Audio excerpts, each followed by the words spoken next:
All right. So yesterday I started to do a bit of a historic stream and had like big technical difficulties like 2 games in, so I didn't really get to showcase that. Decided to run it back today, kind of showcase some historic Death Shadow.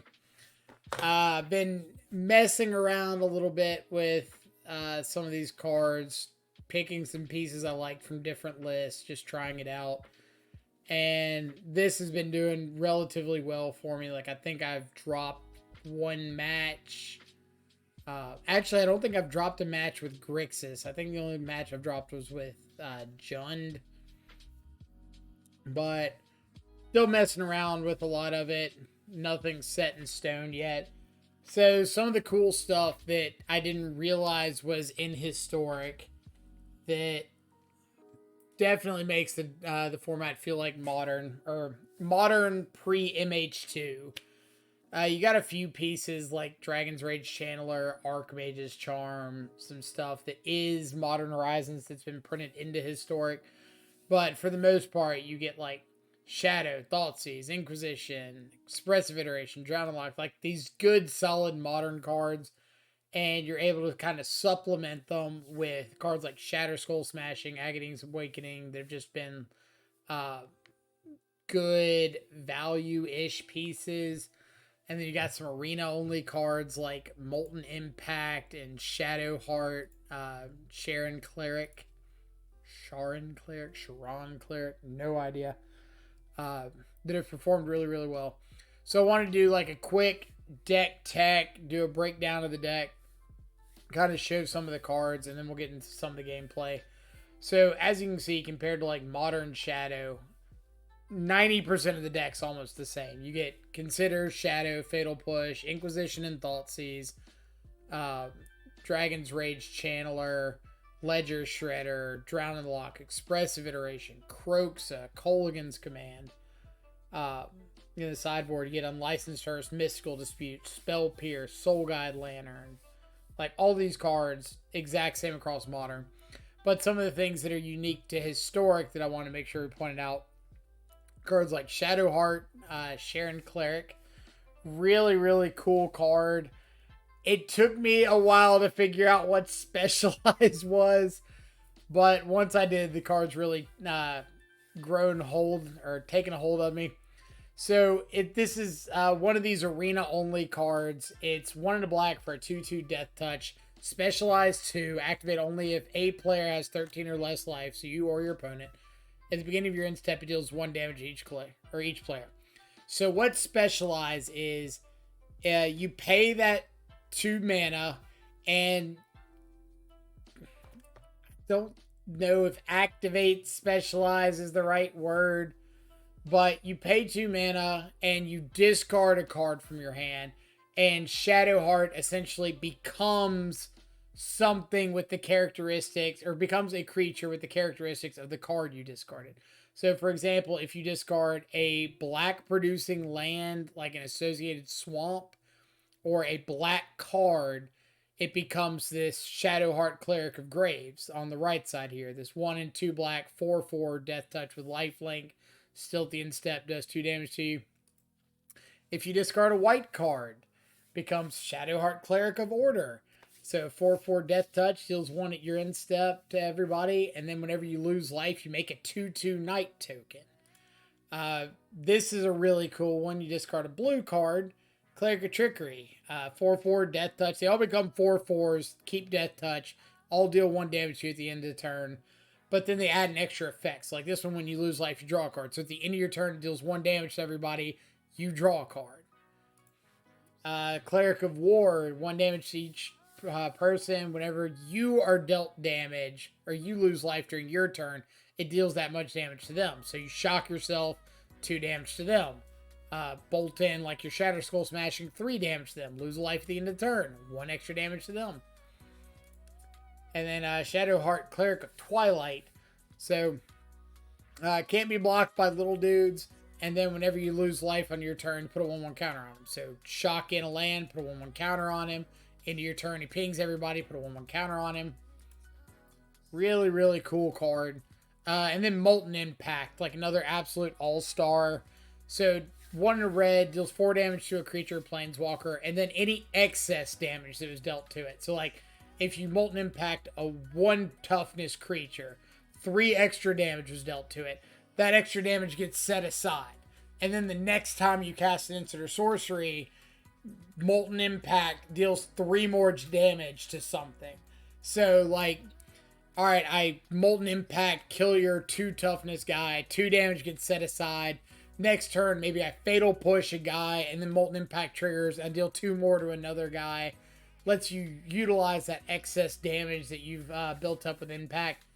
Really phenomenal against the creature-based decks. Everything else we kind of know. Since we can only run 12 on-color shocks, we have to supplement the rest of the mana base with, like in this case, Aspire Bluff Canals, Anders Lounge, Drowned Catacomb, couple Dragon Skull Summits, help with like Croxa, and throw a Hive of the Eye Tyrant in here. You could easily run more Bolt lands if you wanted to, but the little added utility has been nice. In the sideboard, we got Lurrus as a companion, because for whatever reason not banned in Historic.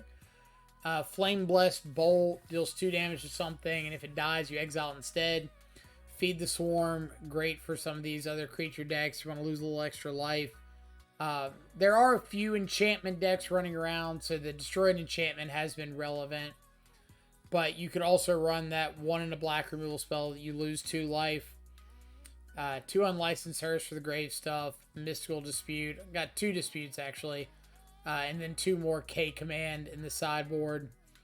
1 Spell Pierce in the board to go along with the 1 in the main. A Fatal Push. Soul Guide Lantern for the grave decks. An Arguel's Bloodfast for the control decks.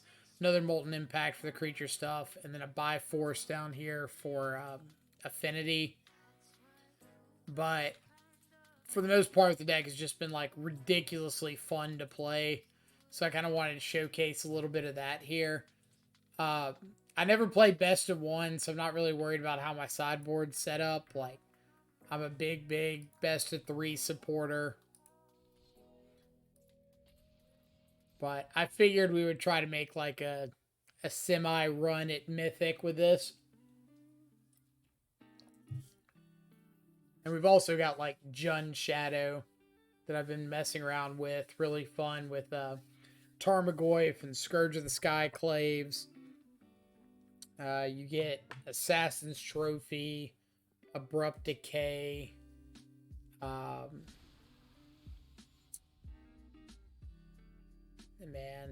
Teamer Battle Rage. But I haven't found... I've been doing really well with the Jund list, but I haven't found a list that I'm like quite sold on yet. Because a lot of these lists have been running... what's it called? Dragon's Rage Channeler and Unholy Heat.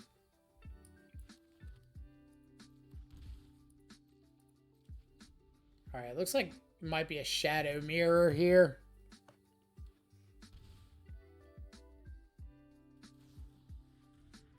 It is a Shadow Mirror.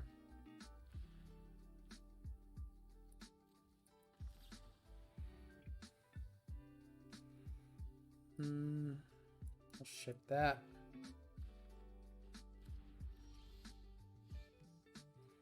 We're just gonna play you tapped and Thoughtseize. The next turn I can like Ledger Shredder plus Fatal Push. So yeah, their hand's not fantastic here. Shadow and Unholy Heat. There's Lurrus. So let's go.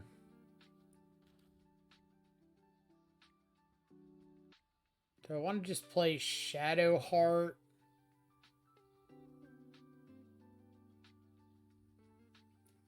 I can play like Hive and Shadowheart, and the next turn like Shredder, Fatal Push, or something.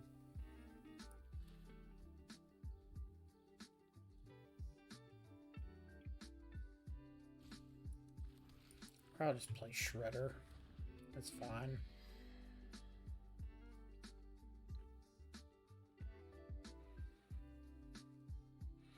So this is another one of these arena specific cards, Painful Bond.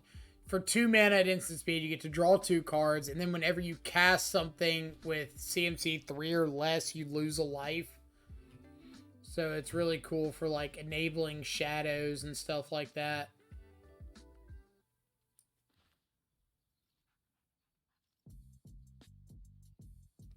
So I think I'm going to go Ledger Shredder into Shadowheart here.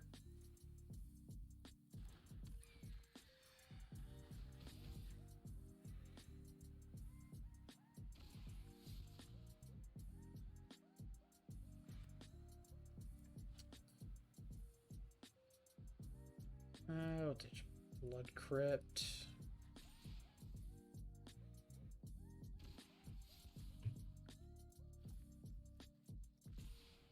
Bree, what's up? Hope you're having an awesome Friday so far. Is it Friday? I feel like it's Friday.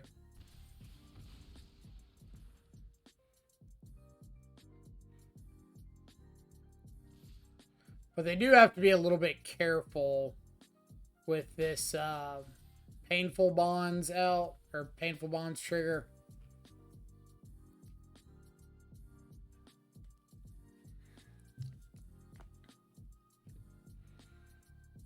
It's like essentially they are on a bit of a clock.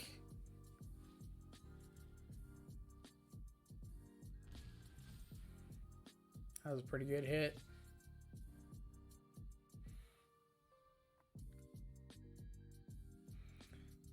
Like, do they have Battle Rage? They do have Battle Rage. Nice. Alright, so if they hadn't have had Battle Rage there, we would have been able, if they played Luris, like, connive twice, untap. Connive twice, untap, swing in, and they would just, like, not be able to play anything. Or they would have gone down to 4 off the Luris and would have died there. But they did top deck the Battle Rage. So that was pretty solid on their part. Let's bring in some of our interaction. Mystical Dispute's not bad.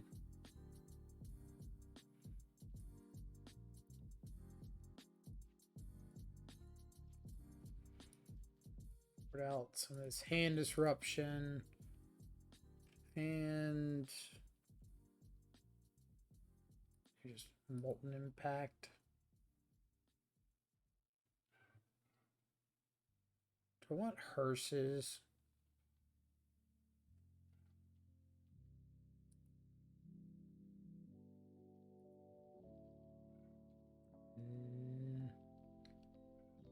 Probably do want hearse, at least one.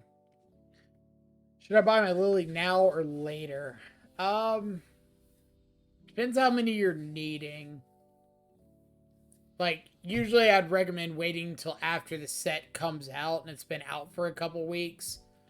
And then that's usually when prices are going to kind of be at their lowest.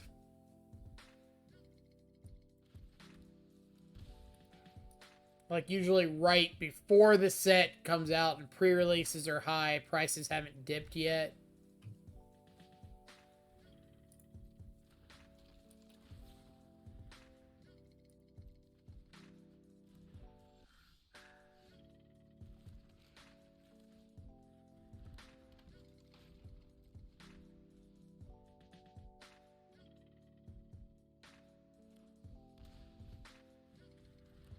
Yep.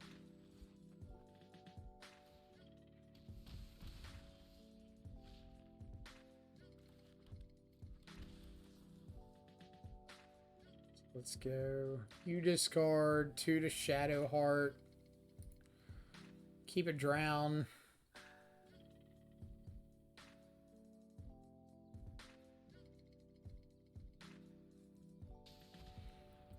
Then I think I'm going to go ahead and offer this trade.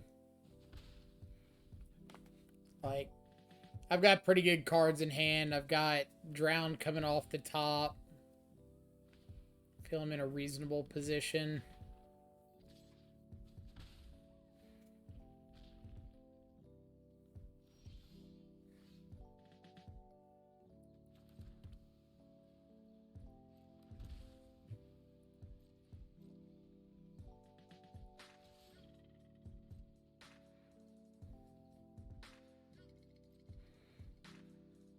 Chooses not to fight. So here's a shadow.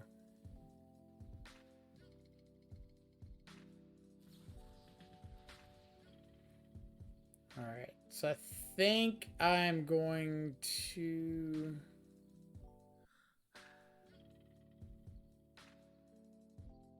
I kind of want to just kill a channeler, make them discard. Sure, keep another channeler on top.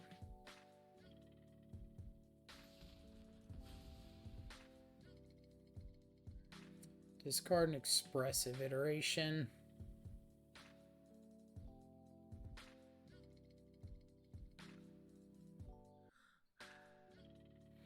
One of the interesting things in this format is like with the arena adjustment, if Dragon's Rage Channeler gets Delirium, it becomes a 3-1, not a 3-3. Yep.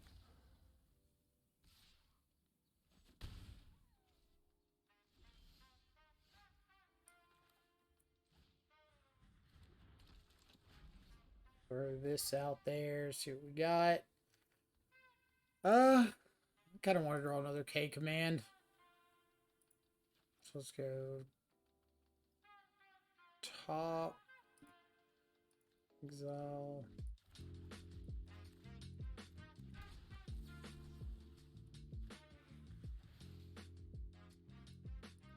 Go in the grave and keep you on top.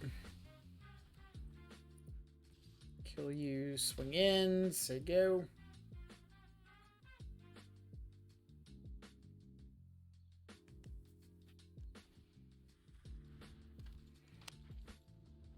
So they don't have a card in hand, so they can't activate Shadowheart.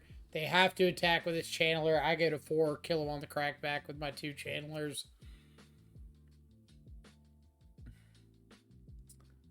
Maybe I want to reconsider Flame Blessed Bolt a little bit more, since they have Shadowheart and Channeler. That might not be enough of a reason, though. Maybe Molten Impact's just better.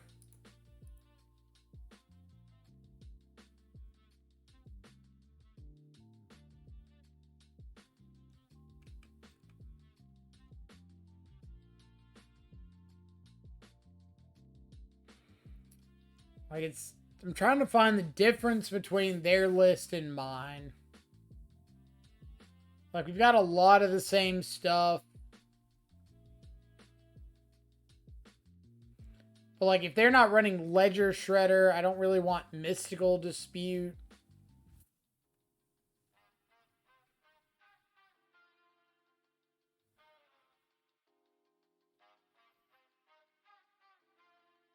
At the same time, Molten Impact's just, like, not that good on the draw.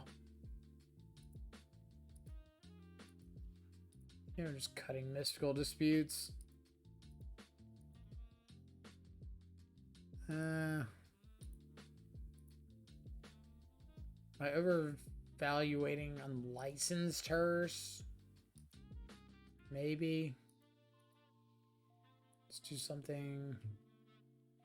But I guess Mystical Dispute is a lot better on the draw when you've got Ledger Shredder on 2, Expressive Iteration, and Drown in the Lock.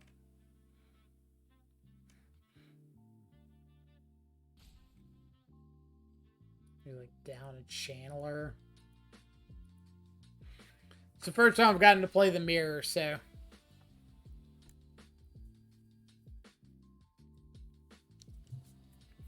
And like while I was looking around at lists, there were a lot of options you could go with in the mirror.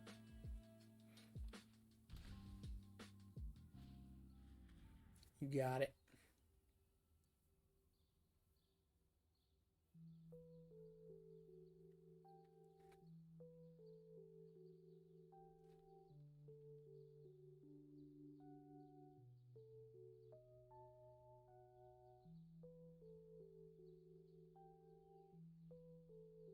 Assume it's just like take Fatal Push. Yep. ahead.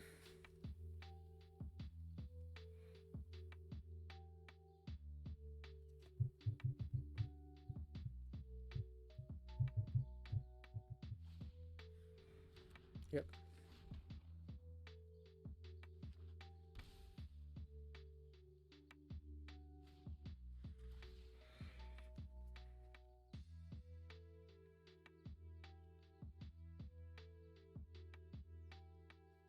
So this could absolutely be the kind of hand that I just get run over with a Dragon's Rage Channeler, double Thoughtseize into Shadow.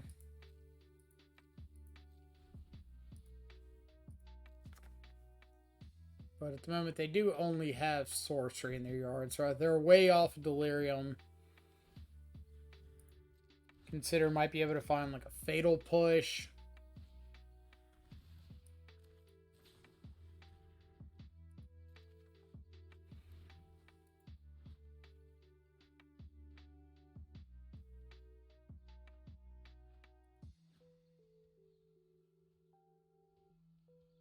Assume they just take the K command. Flip over a Painful Bond.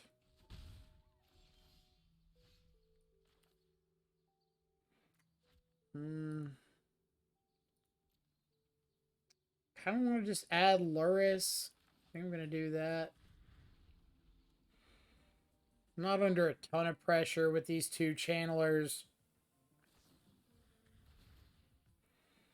That's pretty good.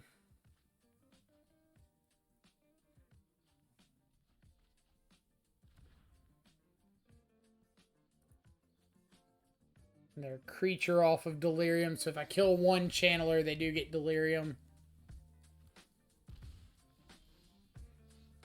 That's pretty aggressive.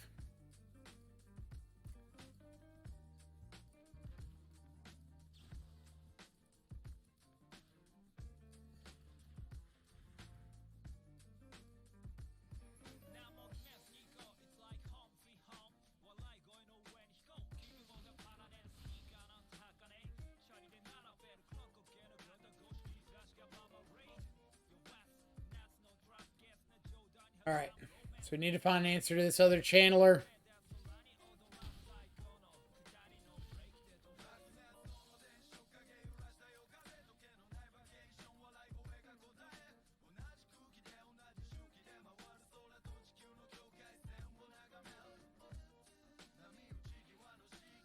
Sorcery instant.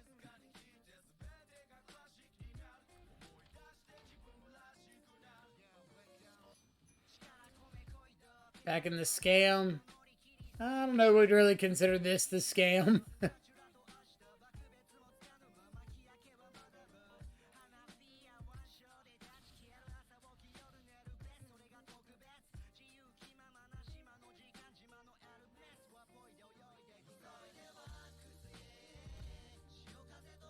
Sure.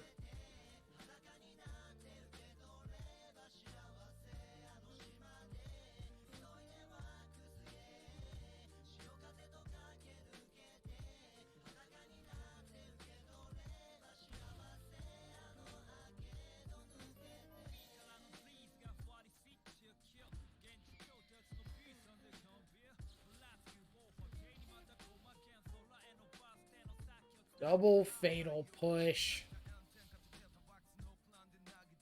So let's ditch a Mystical Dispute. Play a Shadow. Say go.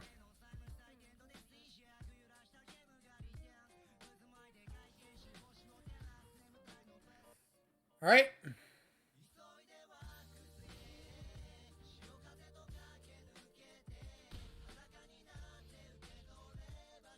So we get to go U plus Shadow. Is that my best bet? Probably.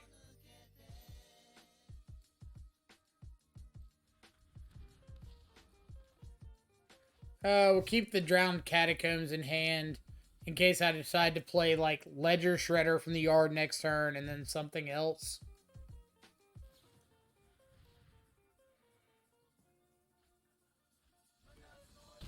Mm-hmm.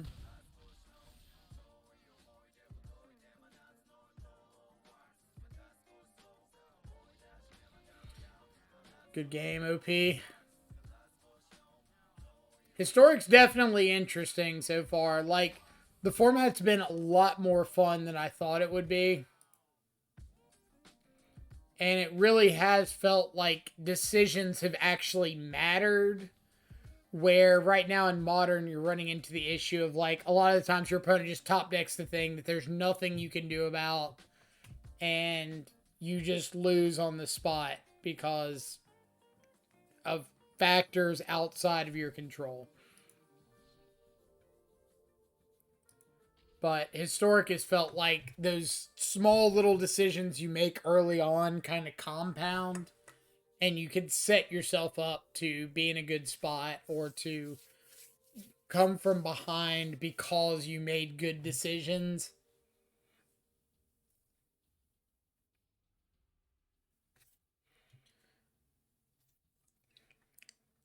But like the entire reason that I decided to try it out was I looked at a deck list and it was just like Inquisition, Thoughtseize, Fatal Push, Shadow, Battle Rage, Drown in the Lock, Expressive Iteration. I was like, so this is just 90% of Modern Shadow. You just missed the fetch land Street Wraith Bauble.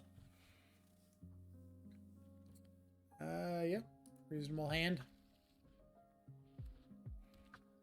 Gotta get me a dragon like that. Thing's so cool. But we are still, like, pretty low on the tier here.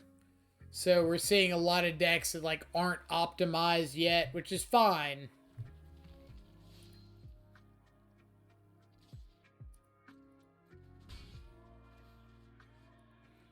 We might die to this.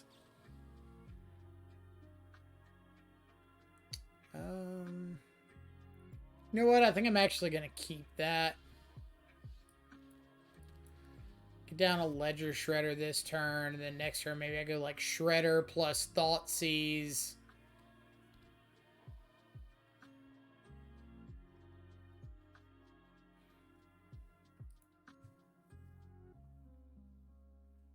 If you want some historic spice, watch Mistmen on Twitch. Might do that at some point. Like, I'm not really about watching too many other people stream.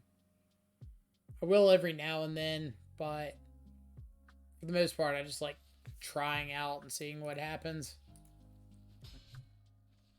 Make that block. If they decide to use like a combat trick or something on the Ledger Shredder, like I'm fairly happy with that.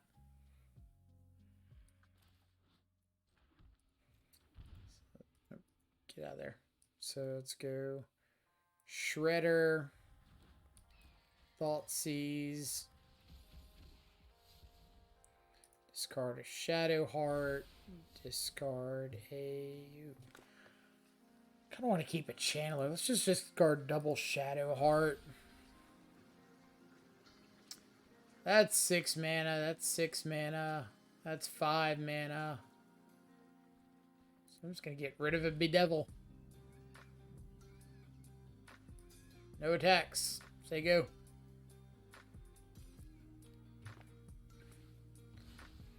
Beginning of your upkeep, return instant or sorcery at random from your graveyard to your hand. Whenever you cast an instant or sorcery, gets +4/+0. So, I'm trying to kill off this Ledger Shredder.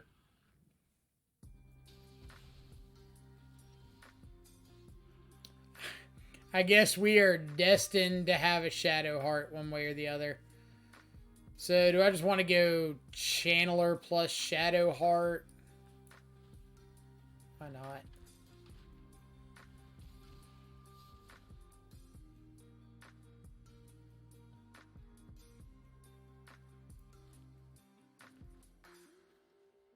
Yeah.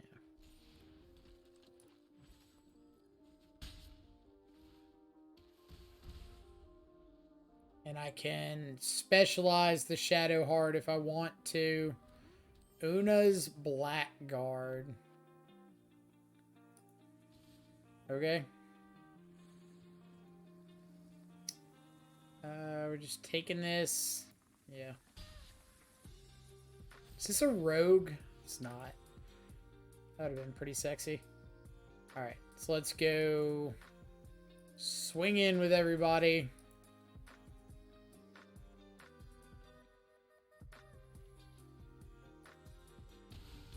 Take the trade, sure.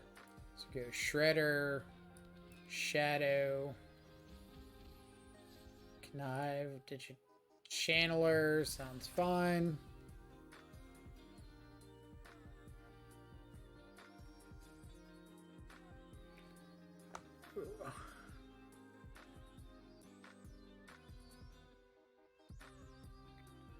Do I just want to play Watery Grave second Shadow?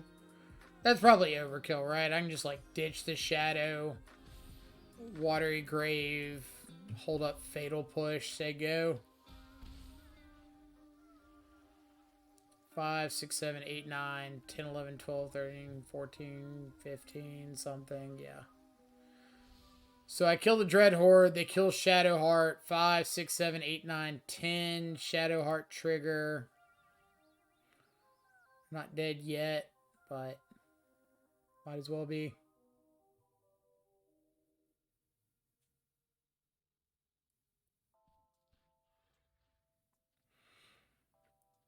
I'll go to my turn in case I draw another spell I can connive with.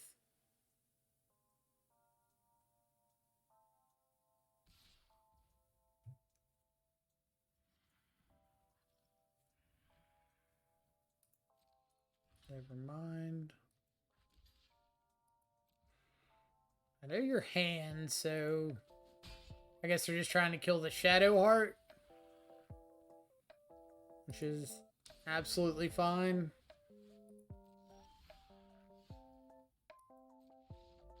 Alright.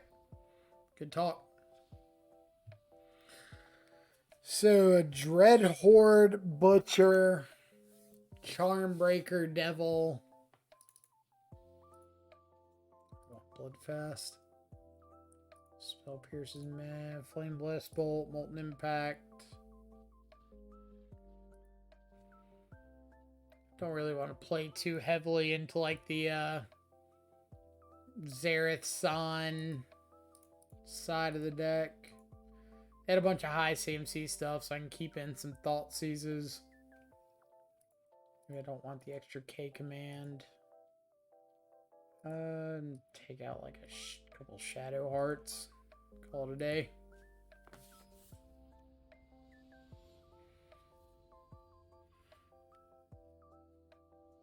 What do we got? Yeah, we'll roll with it. We got like a 1-drop into a good 2-drop. We've got a Shadow. All we need is like a blue source, like so, to completely unlock the hand. So if they swing in with a charm or a, I always want to say Charmbreaker. Thieves Guild Enforcer. Sure. So let's go ahead and Molten Impact that. Keep a Shadow on top. Just kind of like bank away that damage for the next interactive spell. Maybe I wanted to keep the Channeler back just so I'd be able to block what's his name? Dreadhorde Butcher.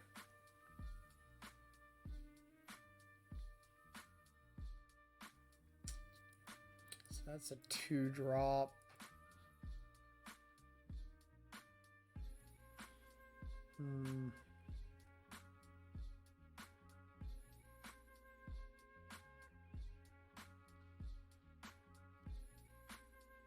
For instant creature away.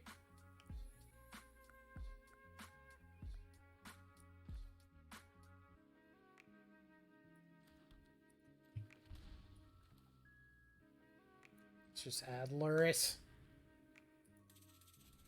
Should have attacked. I can't block, so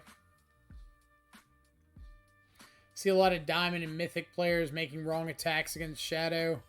Most people in Arena doesn't know that how damage resolves. So I won a game yesterday against Mono Red where they were just spamming GG because they attacked into a Shadow with an Anax and like 3 tokens, and I blocked the Anax with a Shadow, and they Ember Cleaved it and misassigned damage and left me at 1 with a Shadow still alive, and I got to untap and like kill him with a Shadow and a Tarmogoyf on the crackback. Alright, so this is really sweet. With this leftover Molten Impact damage, I get to like K-Command, kill one of these, make them discard. The Molten Impact will kill the other one. So let's go. Could also Expressive Iteration and kill one.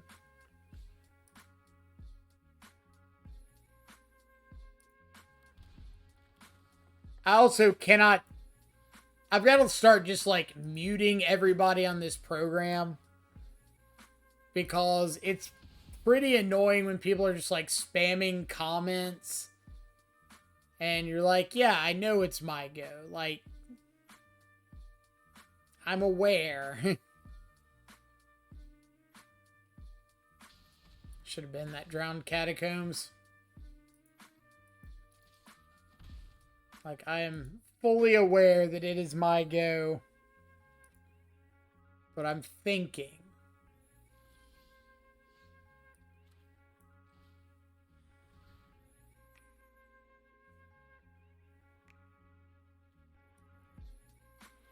So it's been Croxa. People spam more messages and lower ratings. I agree. I agree. So Kolaghan's Command to hand, Steam Vents to the bottom, Blood Crypt to exile. Let's attack in with Channeler. They've got 4 cards in their yard, so I'm just going to play out a Shadow and hold up Drown in the Lock.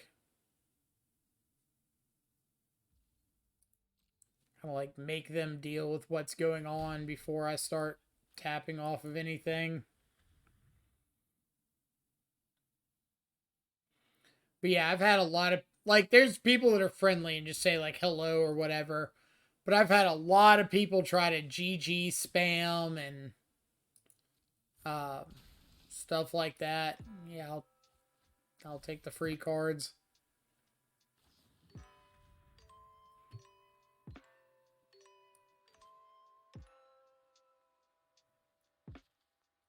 Sure.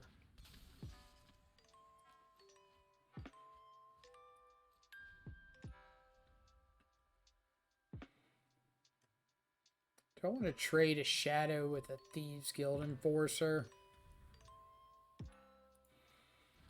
Probably not, since I can just like untap and K-Command it.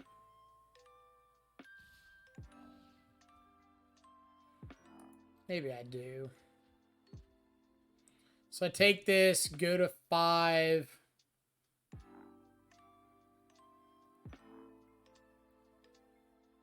No, I've got an extra Shadow. Let's just trade off here.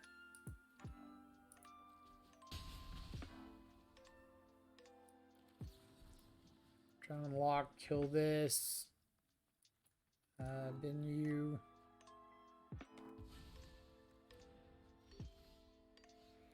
Nice. So, combat. Play land, escape the Croxa. I've got a couple extra lands in here. We've got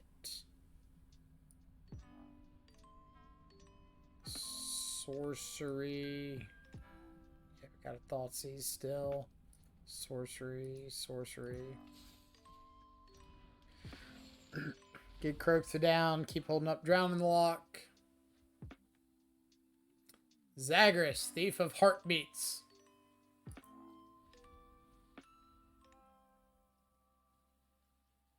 And I believe we are, as the kids say, in the driver's seat.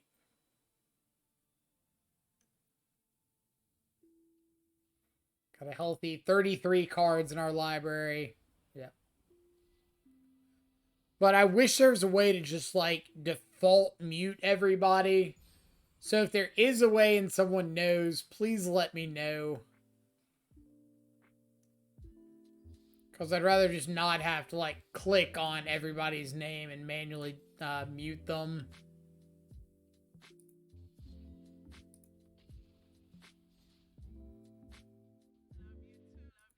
But I do realize we're in like gold rankings, like bottom of gold, so we're not going to be playing against a lot of these like high end decks.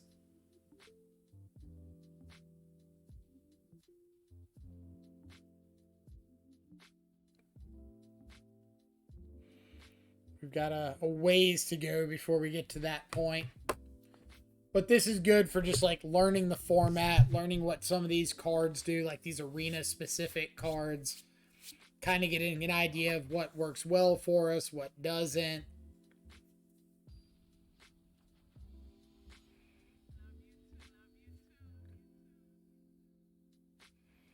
Like, I haven't seen a lot of just degenerate combo decks or stuff like that. Pretty good opening 7. Let's go Hive, Inquisition, Graveyard Trespassers. They're just like a red-black mid-range deck. Let's take Fable. I think it's like best card available.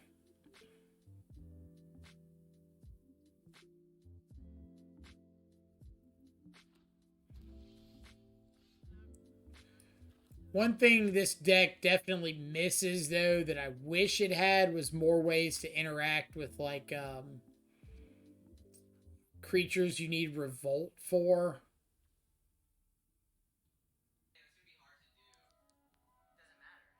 Alright, let's take a Graveyard Terror. Graveyard Trespasser, that thing. Then if they Croxa, we're going to have to discard an Expressive Iteration. Feels a little bad, but... Ooh, Shadow Heart's really good.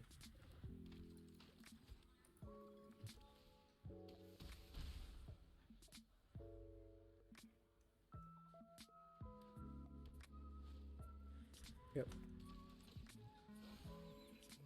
Alright, let's get to Molten Impact, kill this. Do I want an Expressive Iteration? Greedy, look for the land.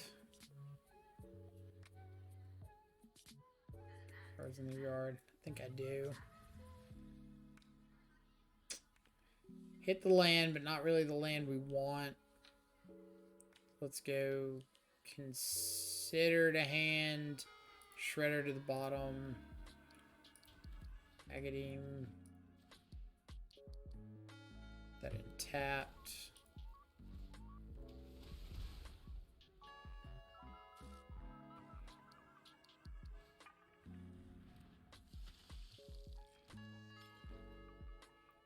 Alright.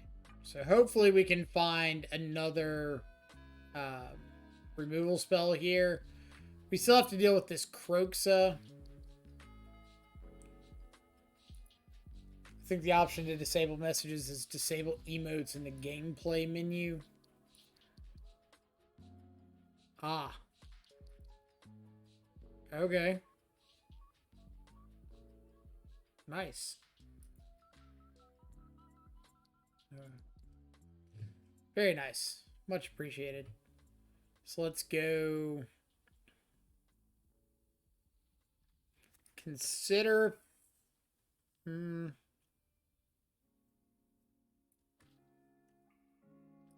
Yeah, consider first.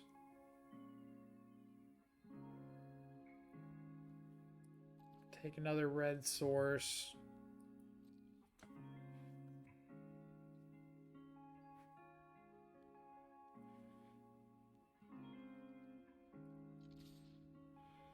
See if they'll offer up the trade here.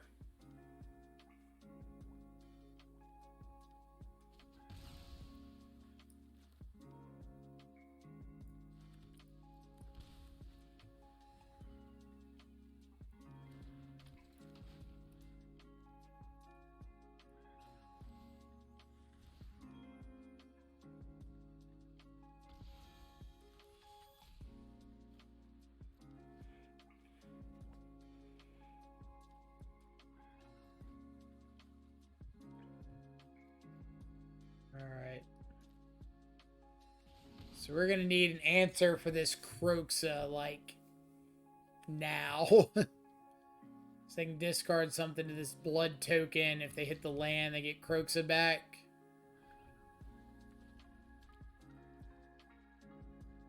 So maybe I should have thought of hiving instead of going for the removal spells.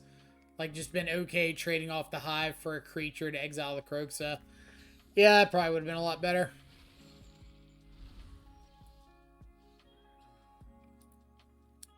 Probably would have been a lot better.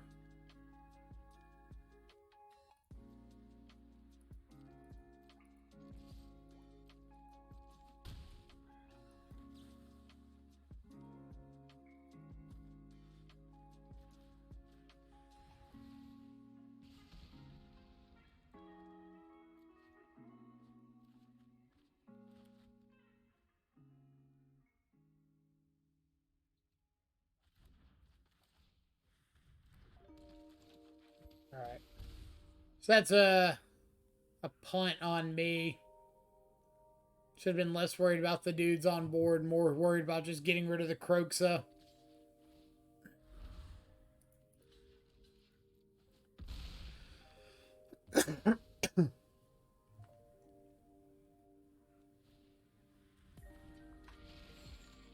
Okay.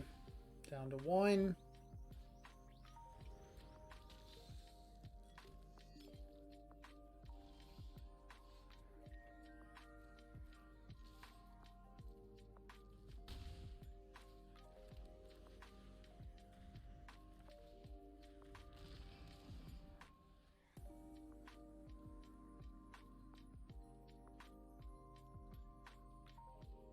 They got a fatal push. They can sack this blood token, trigger revolt.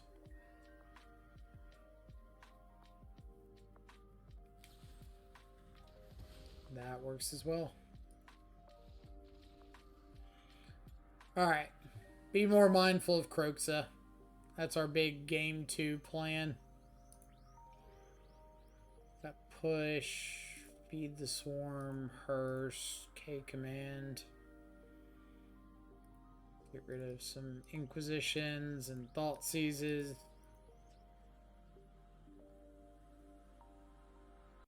I think we're pretty well keeping everything else.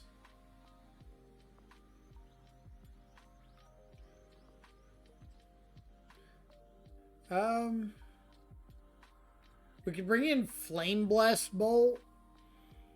So it kills the 2-drop dude, the Blood Tithe Harvester, and then if they Croxa, you can Flame Blessed Bolt with the Evoke trigger on, or the, not Evoke, the Cast trigger on the stack, the Sack trigger. And when it dies, it gets exiled. It is a 2-for-1 on yourself to get rid of it, but Croxa is pretty much always going to be like a 2-for-1 anyway.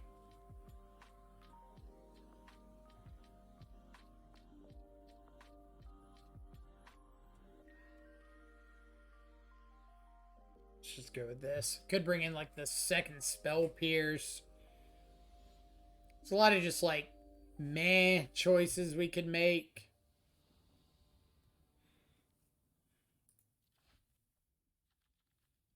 No. Mulligan on the play. Worst feeling ever. So let's keep this and we'll throw back the Shatter Skull Smashing.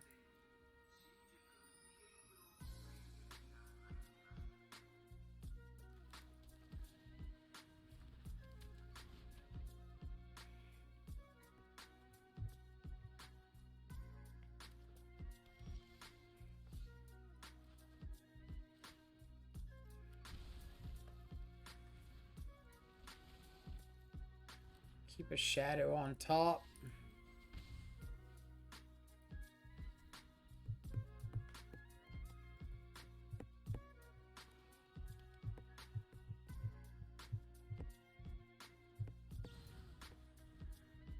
Yep.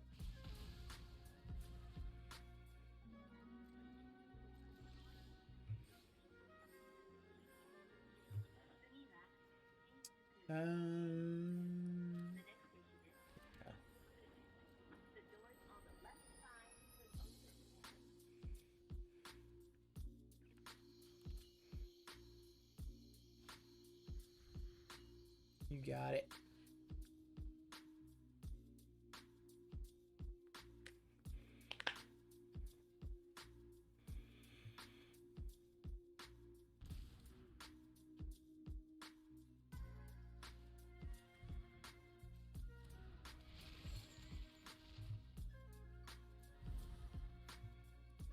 There's our land.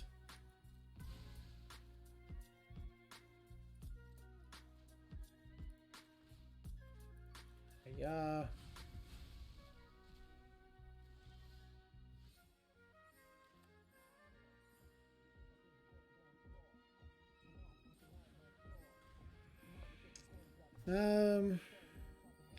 We'll keep the Dragon Skull Summit in hand in case they have like another Croxa.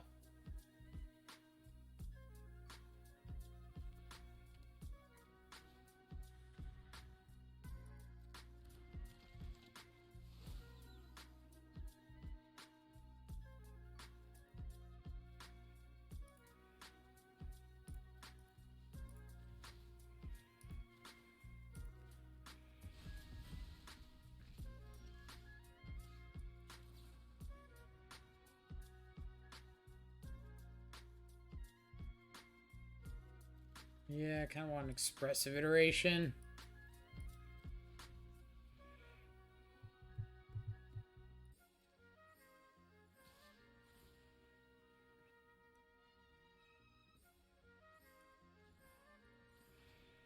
Like, I might as well just exile my own stuff. If he's going to exile it anyway, then I can at least grow the hers for it.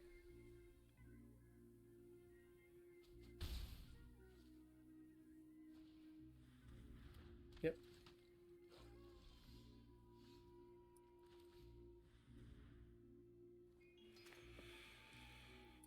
So let's go.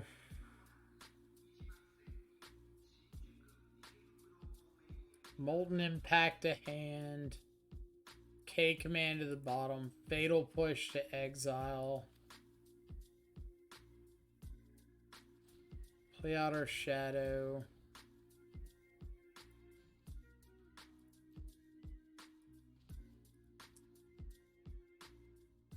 So I'm thinking, that's probably too cute, right? I was thinking like, oh, I could crew the hearse. Maybe he's got a removal spell, and I get to like fatal push one of these, ditch the Croxa. But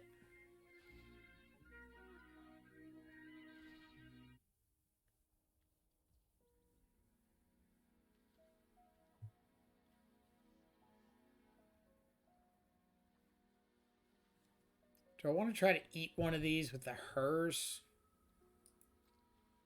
Guess I don't really need to, right?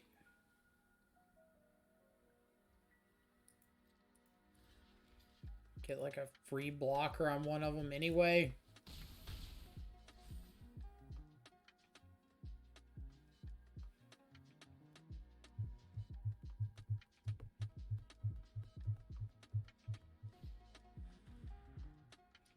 Fable, sure.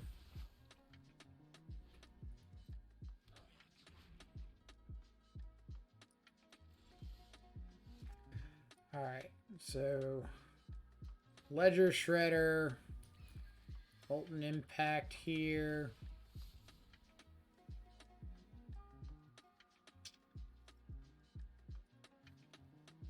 Discard Croxa as much as it pains me.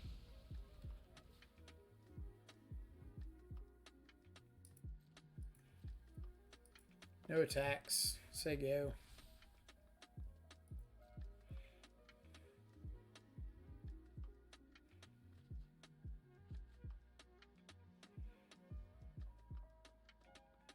Say ditch a Graveyard Trespasser and a Croxa. Okay.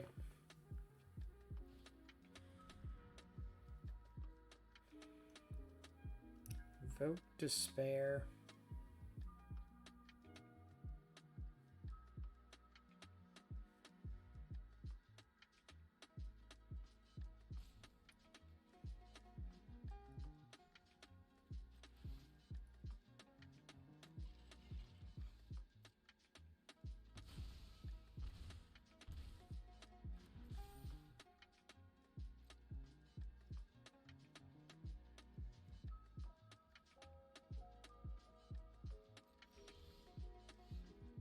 Guess we're pretty dead to another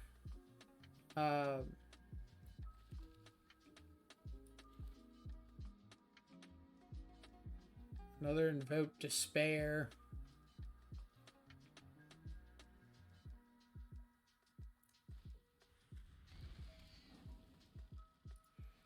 Six, 6. Let's crew.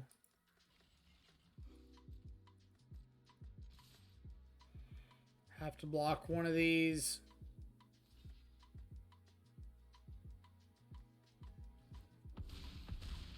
I mean, if they don't have a second copy of Invoke Despair, we got a chance.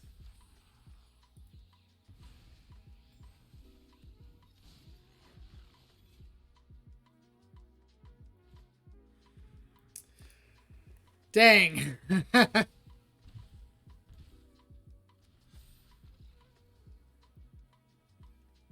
Just back-to-back Invoke Despairs.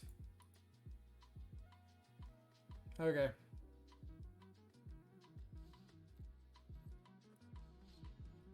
So I gotta remember that card next time we play against a black base mid-range deck. Or heavy black.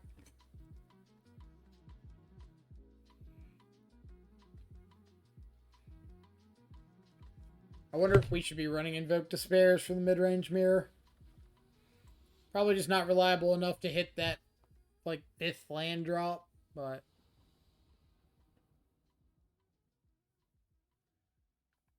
did seem pretty good there.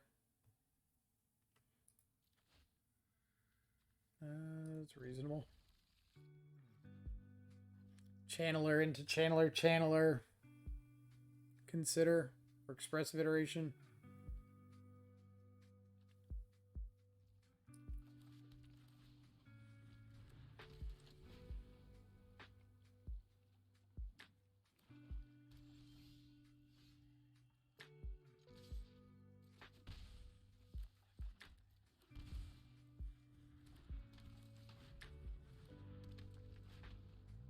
Set a stop on our upkeep.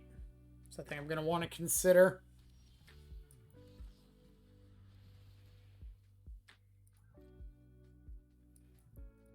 Want you.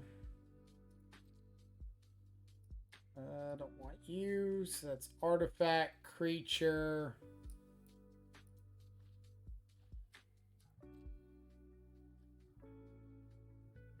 We'll take the land.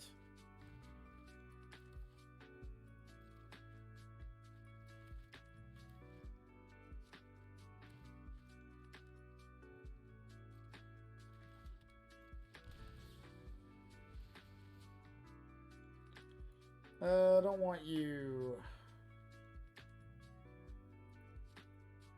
What have I got?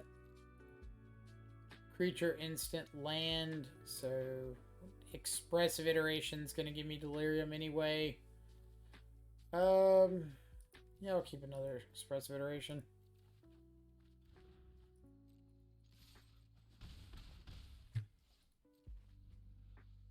In case they have like hand disruption or something for one of these. Or they've got nothing. Yeah. Okay. Mono black. Don't know what they're doing, but I'm going to bring in some typical like anti-control cards. Bringing the extra spell pierce in case like this opponent as well is playing Invoke Despair. I'm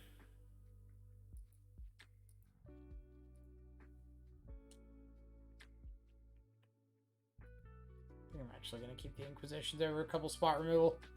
Like, I feel like if they were playing an aggressive creature deck, we would have seen some sort of creature between 1 and 2 mana. So I'm going to take that as meaning Fatal Push is a little bit worse.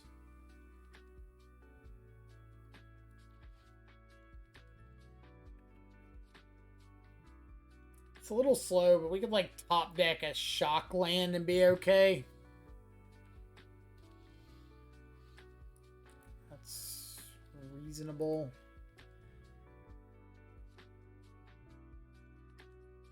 So this has got to be some sort of combo deck, right? Whenever you gain life, target opponent loses that much life. Exquisite Bond. Is that just like a... So they gain life link. They gain some amount of life. I lose that much life. I lose that life. Is that just like a 2-card combo? Is that what I should be taking out of this? Instead of draw a card, your life total is greater than your starting life total. Otherwise, gain 2 life and scry 2.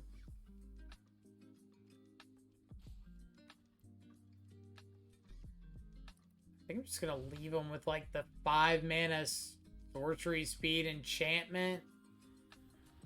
Got the removal spell for this dude. And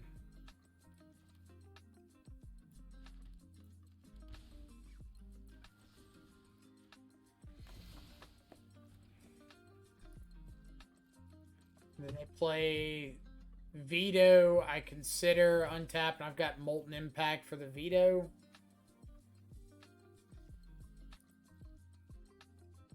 They're not going to play. Okay.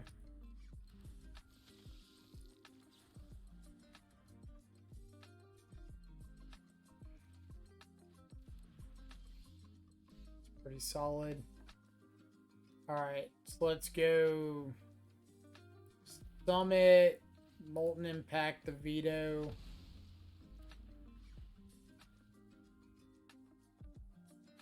I think I'm spell piercing that, right?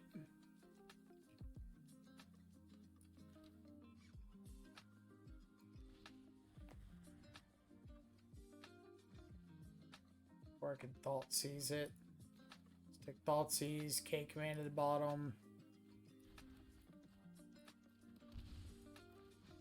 Also could have taken K command to like blow this up. But Minimus Containment. Enchanted permanent is a treasure. Just like steal one of my dudes. 2 Cosmos Elixirs.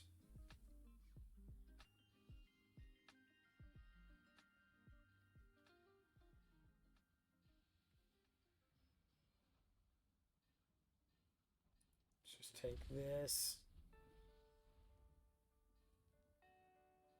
See if they find the land. Okay. So we can go Shredder plus Expressive Iteration. Hold up Spell Pierce. Or we can go probably Shredder plus Shadow is better, right?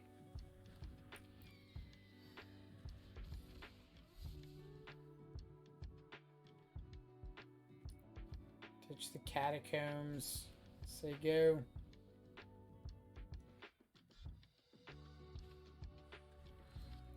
Heliod.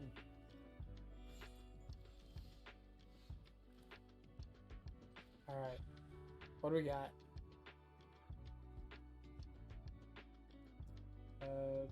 Round and lock to hand. Channeler to the bottom. Shadow Heart to exile. And I think we're playing the Shadow Heart.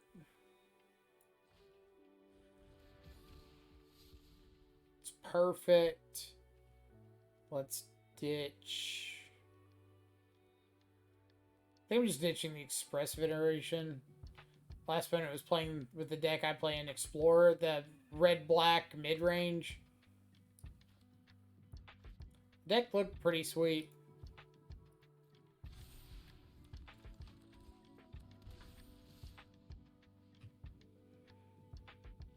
You definitely stomped me pretty well. And that double Invoke Despair was brutal.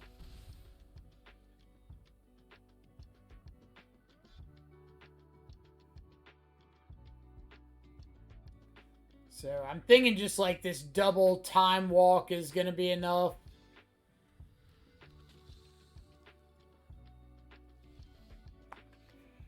They play dudes. Let's go Drown in the Lock. Kill this one. Play a Shadow. Get our Connive. Ditch that.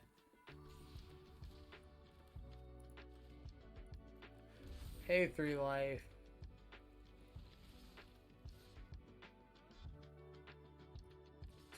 Bring everything. This dude's got Death Touch for some unknown reason. Have I tried Painful Bounds? I played it in a Grixis list as like a 2 of, and it was pretty good. But one of the matches that I played it in was against like blue-white control, and I just couldn't kill them in time and ended up locking myself out off of it. So it seemed like it was really good if you are just all in on like Shadow Battle Rage with a brief amount of disruption. Like maybe bunch of shadows, the Shadow Heart, Scourge of the Sky Claves, Spell Pierces, something like that. I can see it being pretty powerful. But the list I was playing was like pretty reactive, pretty mid-rangey. So I just felt like it caused me an unnecessary like 6 or 7 points of damage that ended up costing me that game. It's kind of like Dark Confidant in the sense that one of the reasons nobody's ever had a lot of success with it is its uncontrollable life loss.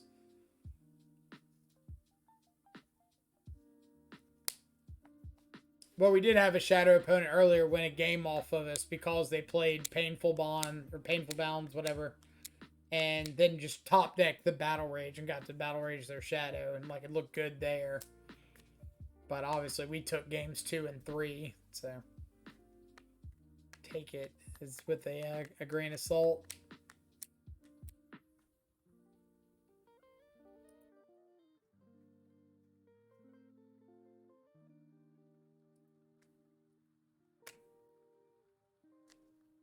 But it just seems like it's good if you can decisively get the game over with, but otherwise it's meh. Throw this back. A lot better. Let's throw back the Drown. Drown or Shadow. Throw back the Drown.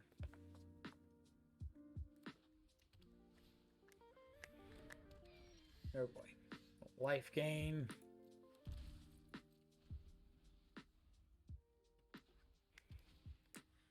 Played against this deck earlier, and Shadow Heart did absolute work. Steven coming in with the 19-month resub.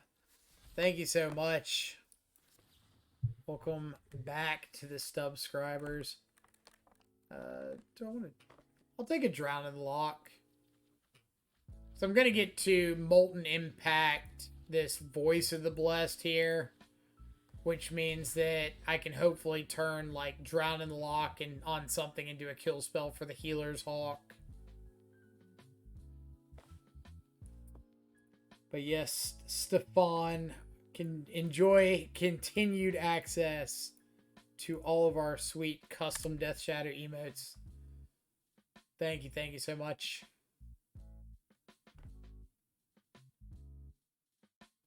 Okay, so does this trigger on cast?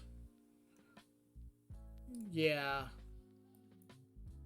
They only have one card in their yard, so I can't.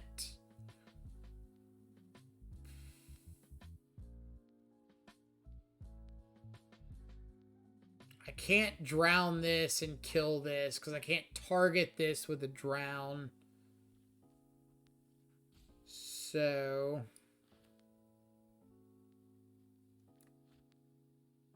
let's play Shredder, I guess.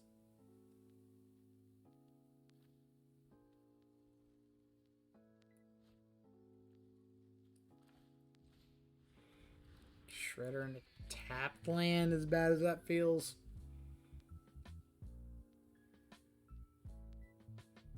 Four more counters it has flying and vigilance.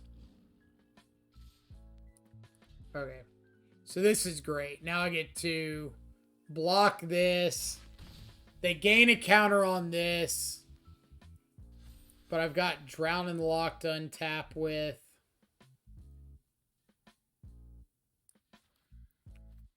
So we're just going to drown. Yeah. We're just going to go drown, kill you.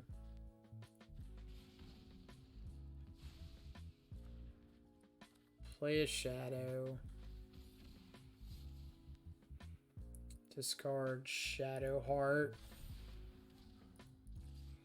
Attack him with you, say go.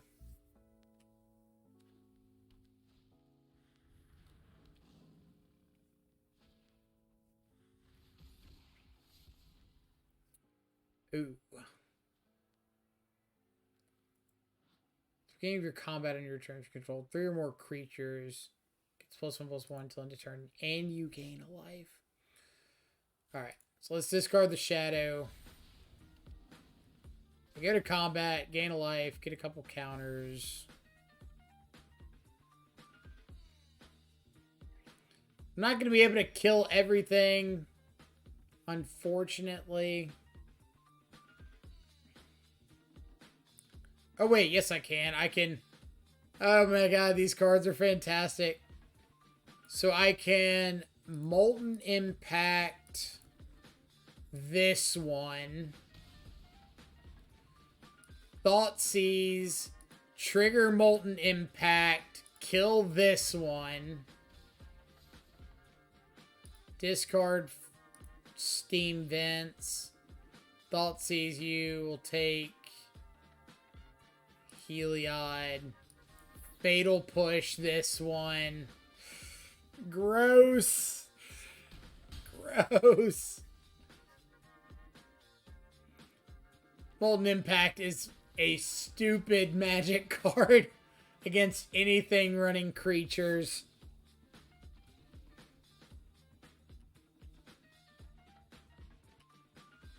Alright, got an extra Fatal Push. Flame Blessed Bolt. Molten Impact. Feed the Swarm. Things we want to board out. K-Command's a little slow. A little clunky-ish.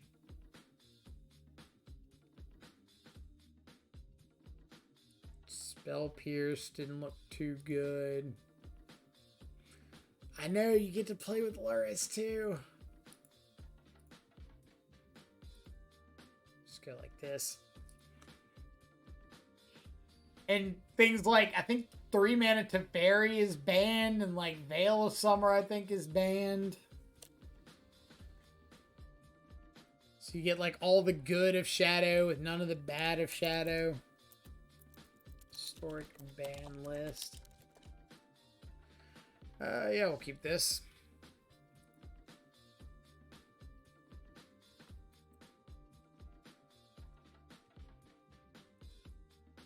Commander, Pauper, don't care, Pioneer.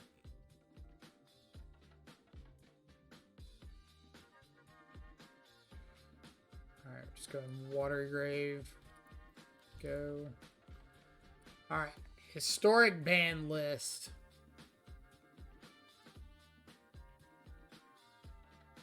Oh, is Teferi one of the adjusted ones? So they just made it more expensive. Like, Veil of Summer's banned, Uro's banned, Winota, Swords to Plowshares, Lightning Bolt, Counterspell. It's kind of crazy that, like, actual Counterspell is banned.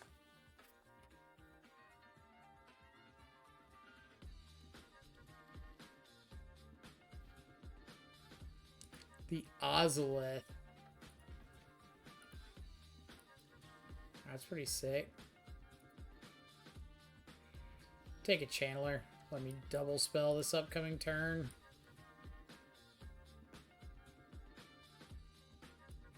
Maybe we like kill something and then get to untap and like K-Command the Ozolith.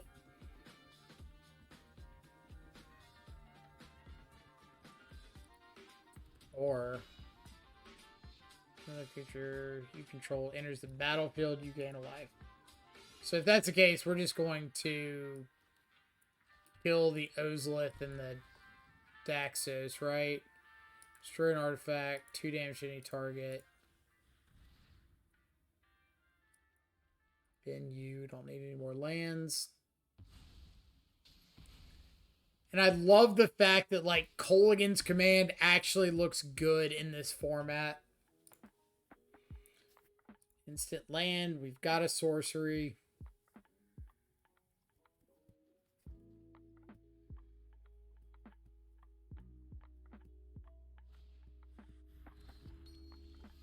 Oh boy. Let's go. Shock you in. Play Ledger Shredder.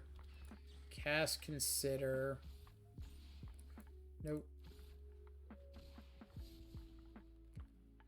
Nope. Is there any reason I want to discard the sorcery? The Agademe? Yeah, let's do that.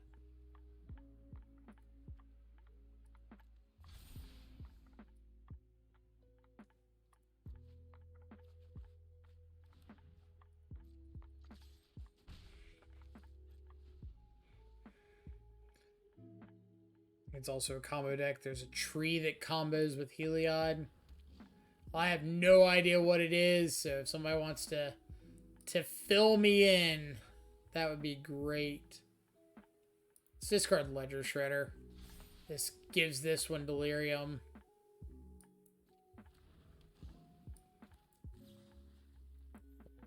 Flame Blessed Bolt this one. Keep an Expressive Iteration.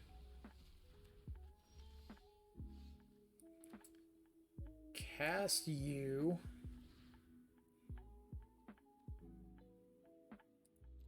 Sure. Expressive Iteration to hand. Lounge to the bottom. Channeler to exile. Cast Channeler.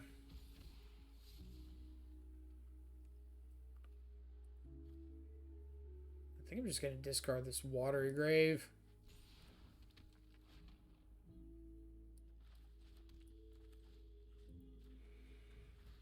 Get a little Molten Impact damage going on.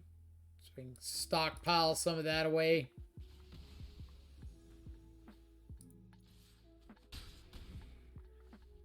Do that plus Scurry Oak. Alright, gotta go. Check out Scurry Oak.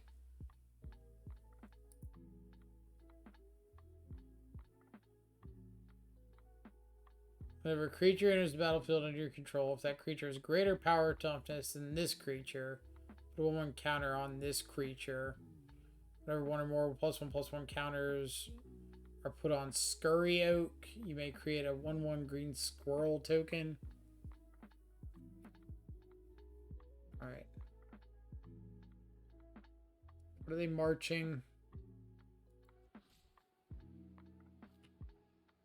I think I'm just going to get rid of Feed the Swarm.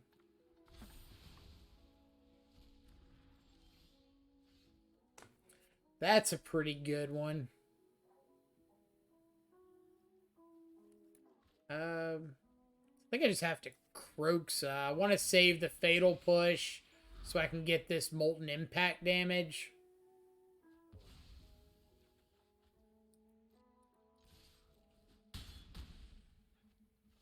And do I just want to add Luris here?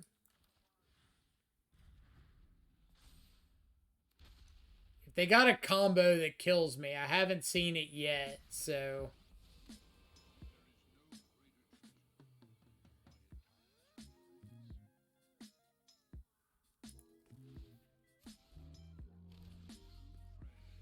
Alright, so they are just dead in the air. Yep. It's like, if there's a combo that kills me, I'll make them show it to me. Because if they don't have it, like, I can Expressive Iteration, shoot one of these, Fatal Push, kill something, attack him with these. I've got Croxa in the wings. Like, we're pretty golden. And I can't imagine if there was... Like, I think Walking Ballista might be banned. No. Walking Ballista is legal. Or it just hadn't been printed in a historic legal set. That's probably what it is. It just hadn't been in a historic set.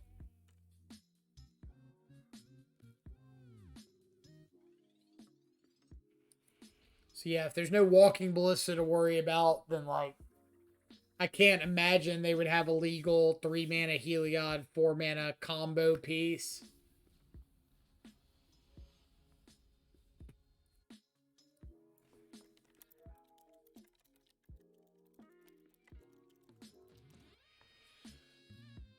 So, what is the deal with this? Oh, it's 3 pieces for this combo.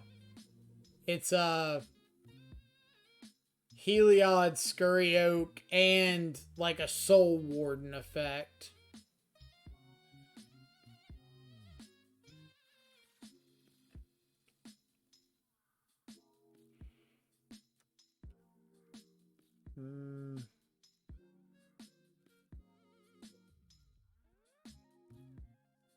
I feel like I can do better. That's better. Just discard.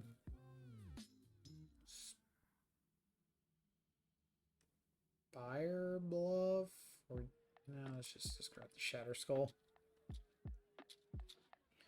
So how does this combo work? You've got Heliod, you've got a Soul Warden effect. You play Scurry Oak. You gain a life. Put a counter on the Scurry Oak. It makes a 1/1 squirrel. The squirrel enters. You gain a life. Put a counter. Okay, so you squirrel enters. You gain a life. Put a counter on the Scurry Oak. Makes another squirrel. You gain a life. Put a counter on it. Okay. We're there. Let's go Spiral of Channeler. I got it.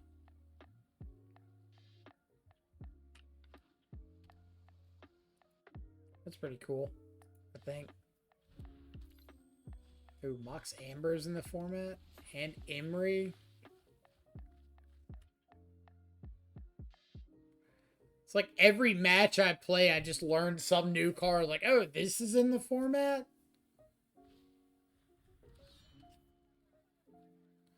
Whenever a quick creature dies, exile it. Quick creature gets +2/+0. And it's Jesus. As long as the card exile with Eater Virtue has flying, equipped creature has flying. The same is true for sure. That's a lot of text. Let's see if we can maybe find an untapped black source to Thoughtseize.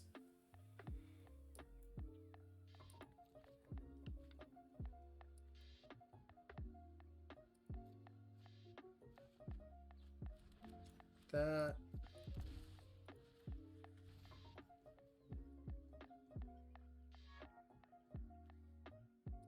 Keep another Consider, because I need to find an answer to this Emery.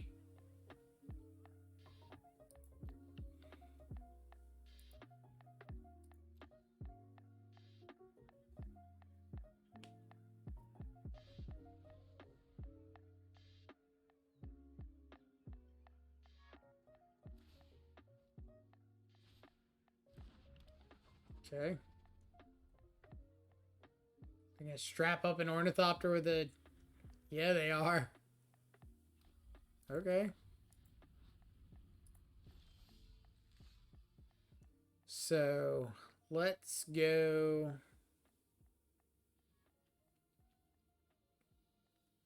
Do I want to play the Ledger Shredder?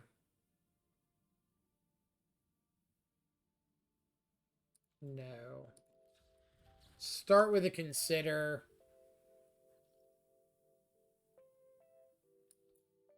I'm really looking for like a Molten Impact.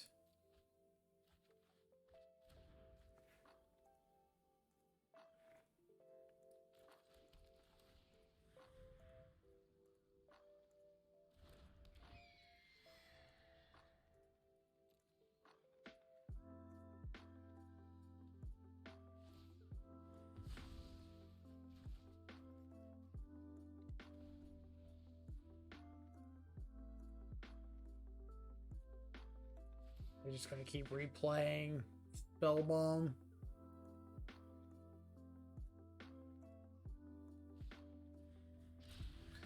Yeah, Shadowstorm looks like it would be pretty decent here.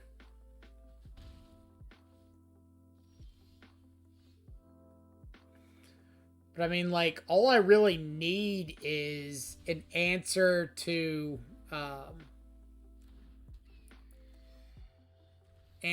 Emery.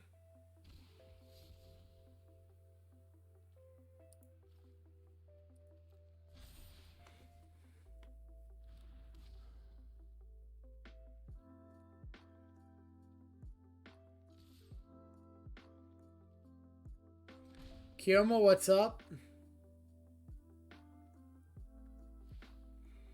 So I've got like fatal pushes that I can kill if they give me revolt. I've got the 2-mana red card. I've got Drown in the Lock, K command. We've got a lot of answers to an Emery. We've also just got like overwhelmed with dudes.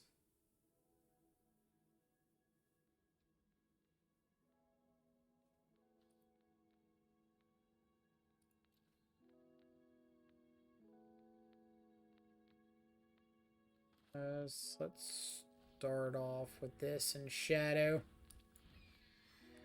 Kimo redeemed Hydrate. It's Red Bull, but I got you.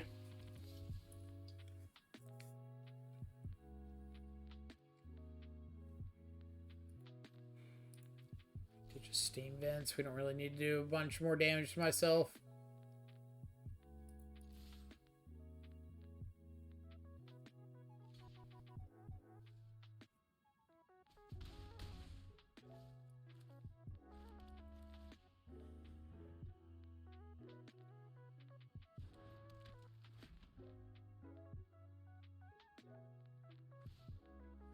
Yep.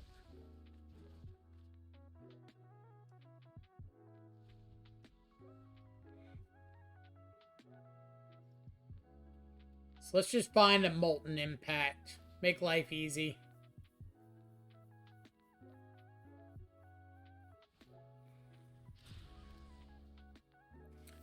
I guess I haven't updated.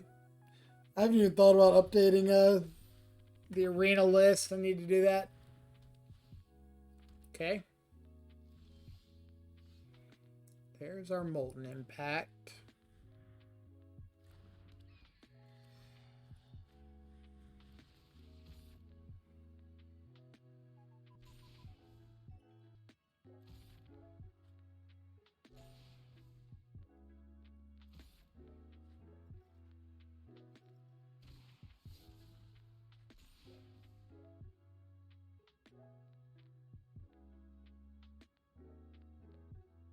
Where can I get the list? I think I can get it between matches.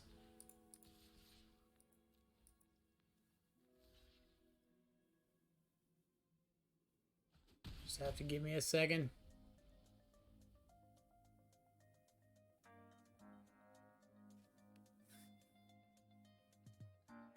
How much is this to re-equip? 2.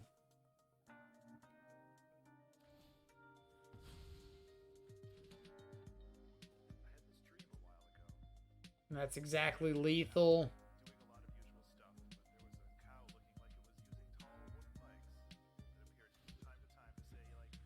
Yep. All right. Well, we got some good sideboard stuff.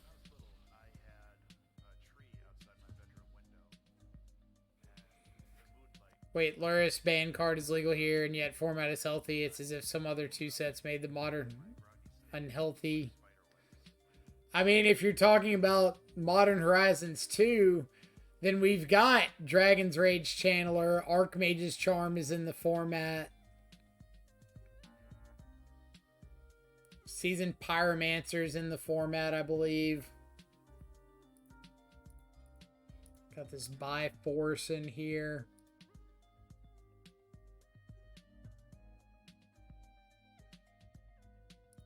Do I want Mystical Dispute? I see only the fair and cool ones. I think I'm just gonna like board out all my hand disruption.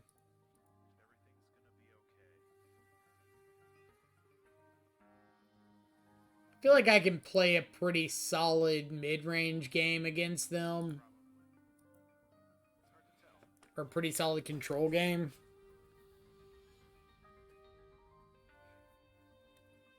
Fair and cool one's what Modern Horizons should have been. I mean, I'm not disagreeing.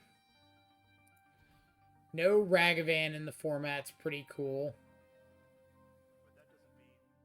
Alright, so we'll keep this and ditch Agadeem's Awakening.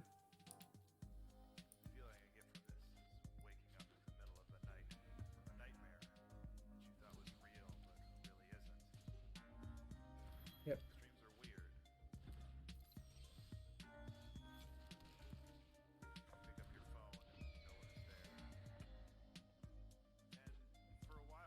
I'm pretty sure Metallic Rebuke is in the format. Metallic Rebuke. Psy Master Thopterist.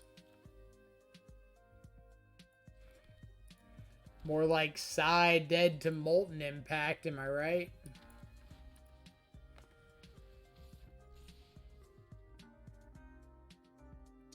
Yeah, I gotta keep that. Just ditch the shadow.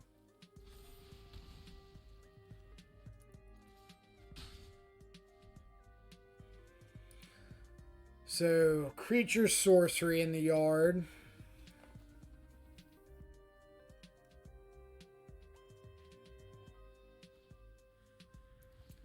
Antiquities War. Ugh. Is that gonna kill me? Artifacts you control become artifact creatures with base power and toughness 5/5 until end of the turn. Could kill me. I'm gonna keep that. Shouldn't have kept it.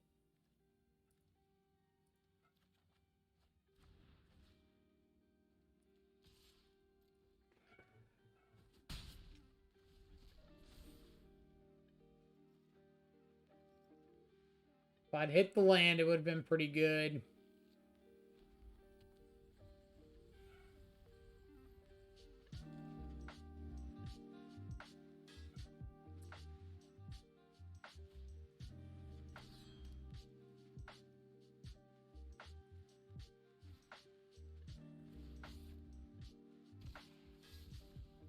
Ooh. Yes, please.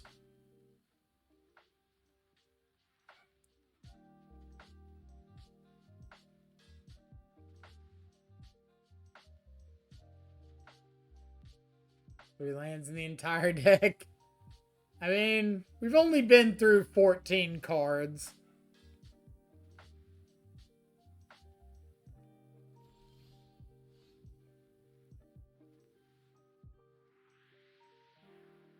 What are the odds that my opponent has got a Metallic Rebuke?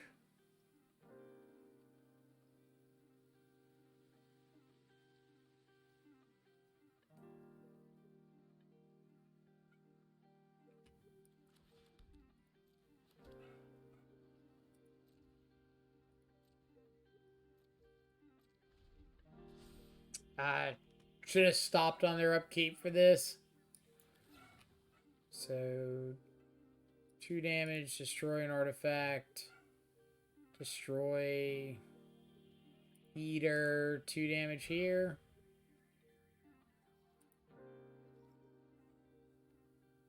What have I got?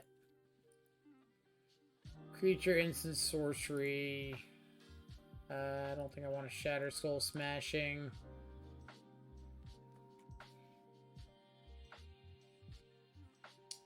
Big bucks, no Metallic Rebuke.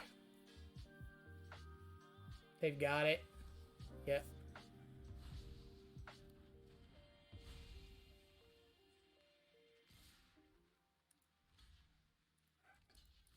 are dead.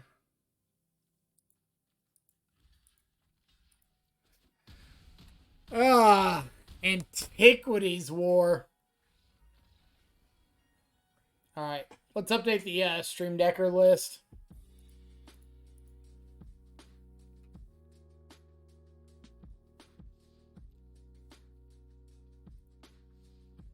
Like, 99% of these decks I have not seen before. Like, I am 2 days into historic. Alright, where can we go to export this? It's gotta be somewhere to export, right? Or is it on like the last screen? There we go. Export. So let's go over to Stream Decker.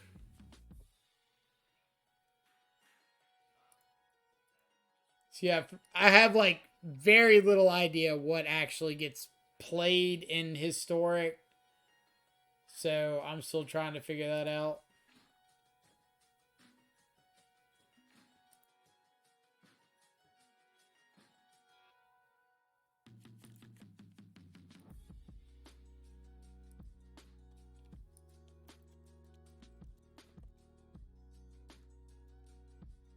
Let's see if this works.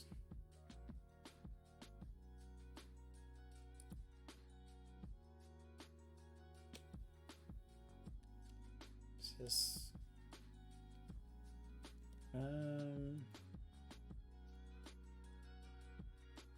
main deck or Dragon's Rage Channeler. Shadow Heart. Alright, this might be a little tricky. Well, it's got Molten Impact on here, so Shadow Heart should be on here.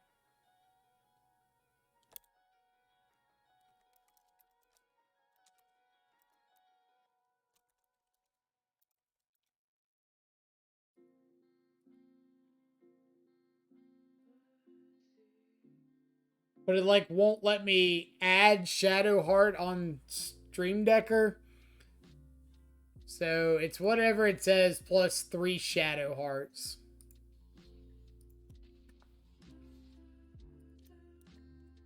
So let's see what pops up.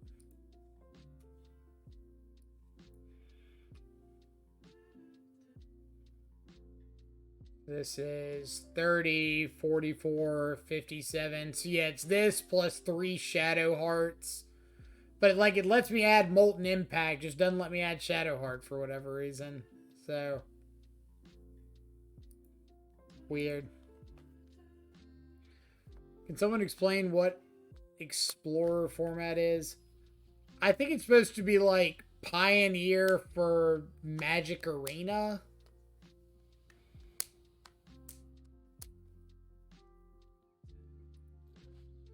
But it seems like every time I look up, there's a new format that's been invented, and like I don't know what's in it.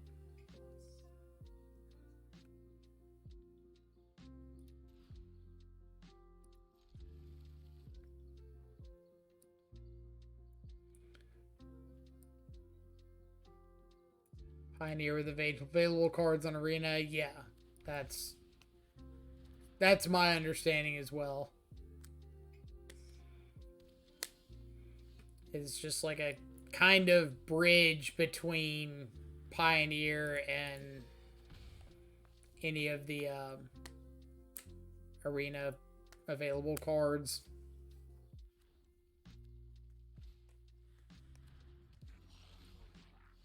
Goblin and Narcomancer. Blue or green spells are cheaper. Let's go Channeler Thoughtseize.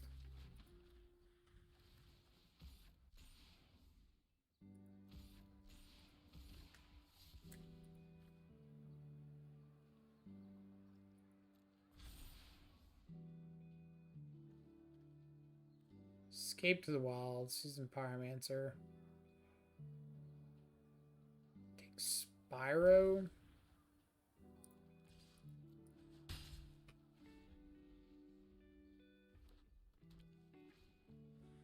Yep.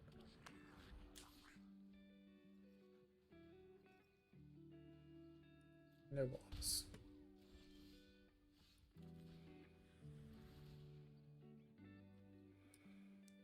I don't want that. I'd rather have a black producing land so I can potentially top deck Thoughtseize. So let's throw... I think I've got more red than blue.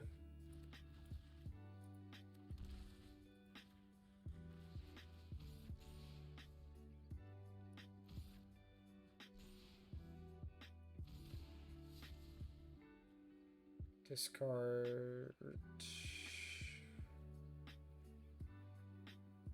Discard Shadow. No, I'm resolving Thoughtseize. Discard Shredder. Take that one. Hiya.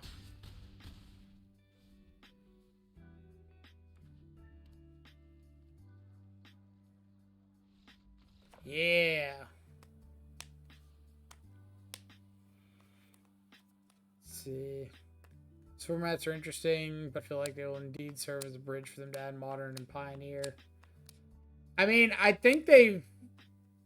Maybe I'm completely wrong, but I feel like they said they were adding Pioneer to Magic Arena. Whether they're adding Modern or not, I don't know. But I'm pretty sure they said they were adding Pioneer. Or at least, like, hinting at it. Sport out some of this stuff that deals us a bunch of damage. I don't really know what their, like, payoff yet. It looks like it's just a Gruul mid-range list. But could be wrong.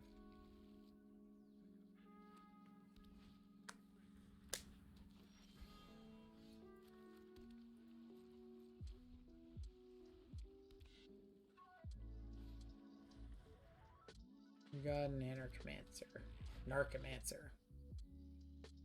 Whatever we're calling this thing.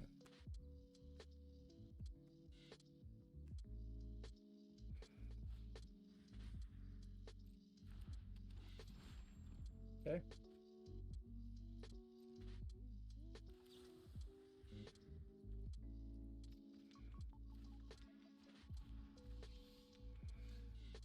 Step number 2, find... Do I just want to kill something? Kinda.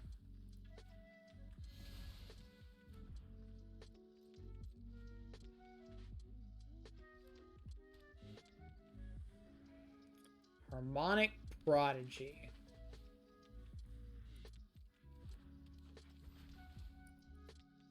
It's kind of cute.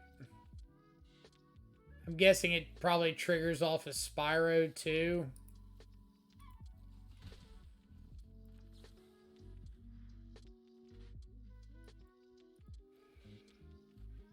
I think I'm like specifically looking for that one, Molten Impact. So I can kill this. And then guess we're gonna Thoughtseize and kill something. Kill that guy. Take a Spyro, say go.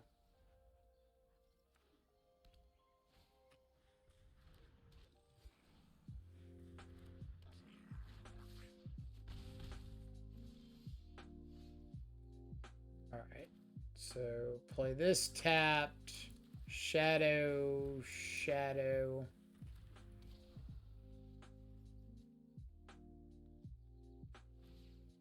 And then we're kind of just like in a race to see if they're going to find a payoff before we're able to kind of stabilize a little bit.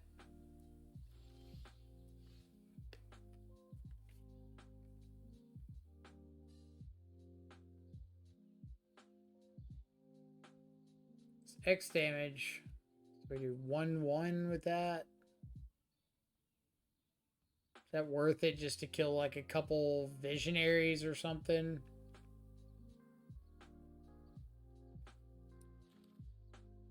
I think I'd rather Luris Inquisition.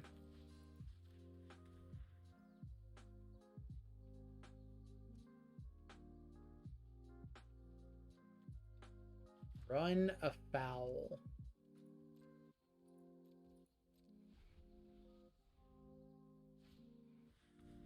I figure if I hit another land, I'd probably rather kill like 2 Anarchomancers or something.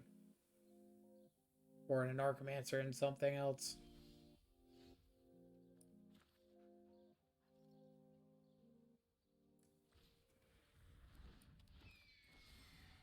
I shouldn't just throw away a free removal spell.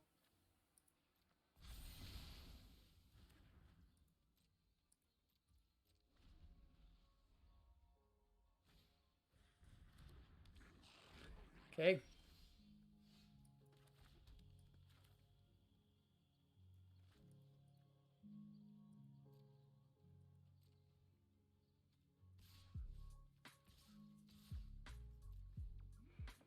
Give them a chance to like trade off.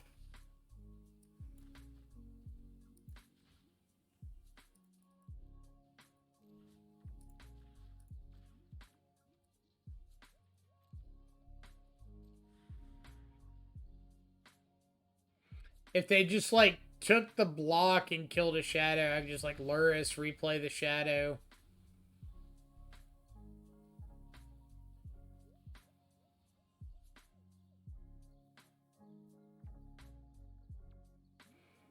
And so I'm probably just going to start like jamming every turn.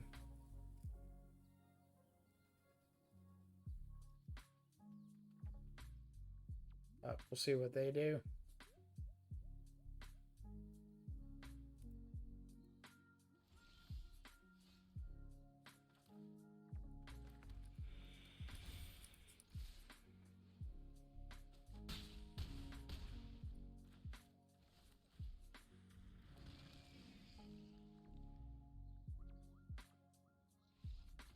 Okay. Not sure what they were doing. My guess is it was just like a Gruul mid-range deck, but I feel like they were playing too many kind of cute effects, like the Harmonic Prodigy, Visionary, instead of just playing like lands, some mana dorks, and then like Spyro, the Wilds card, the green red sorcery, and like you've got access to things like Elder Gargaroth. Just throw those spells down. Don't worry about this like visionary Harmonic Prodigy thing. Just play good stuff.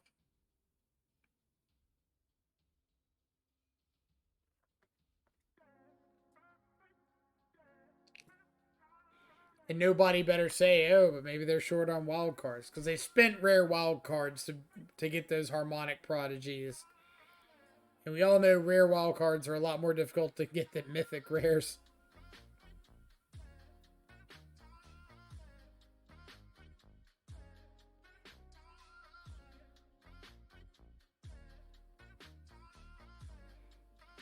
But yeah, so far I've been having a pretty reasonable time with this format.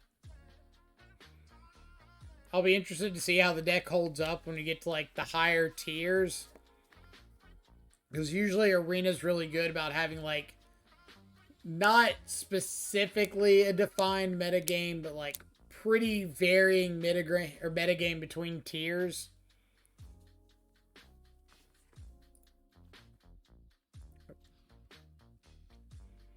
And we're still kind of at the point where we're relatively low on the list.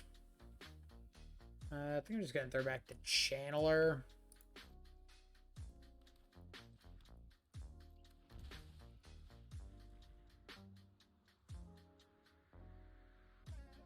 Thoughtseize, Arcanist. So let's take the Arcanist. Taking Thoughtseize. One of our 3 spells, but all 3 of them are pretty good, so...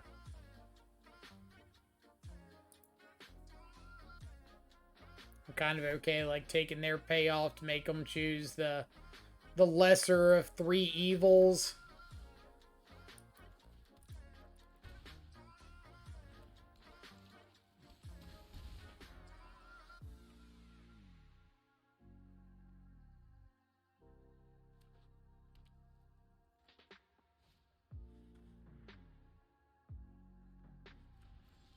Know that feel OP.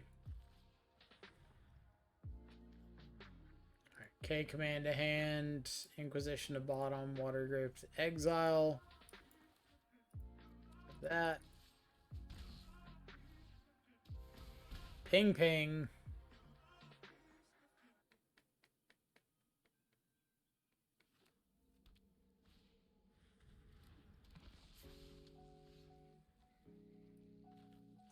Sorry, OP.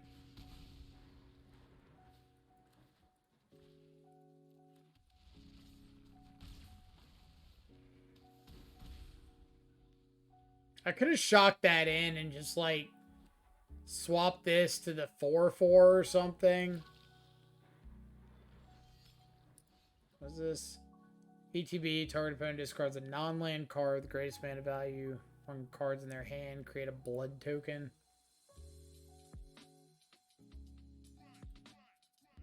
Let's specialize this dude.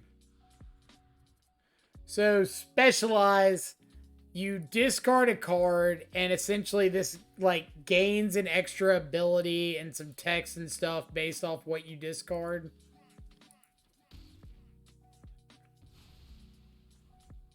So in that case, it became like a 4/4 that pings at the end of the turn.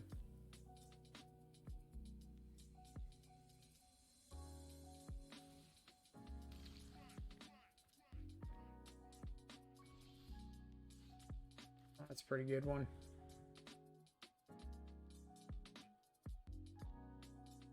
Push to hand. Drown to the bottom. Blood Crypt exile. Get Luris back. But it like perpetually becomes that creature. So for instance, this one in the yard is now a 3-mana cleric, so we can't replay it with Luris.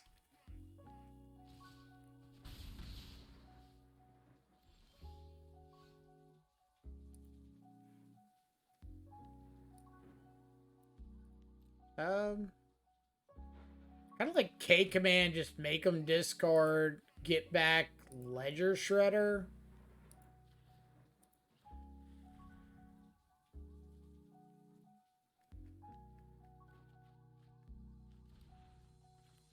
Discard a Fatal Push, nice. Yeah, the blue specialize is really, really sick. Ew.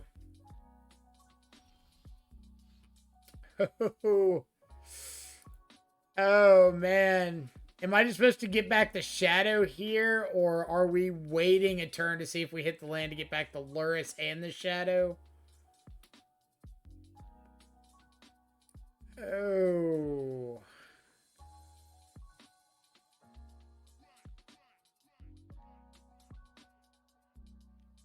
I'm gonna wait a turn. I'm gonna get really punished if they top deck like another Thoughtseize or an Inquisition or something like that.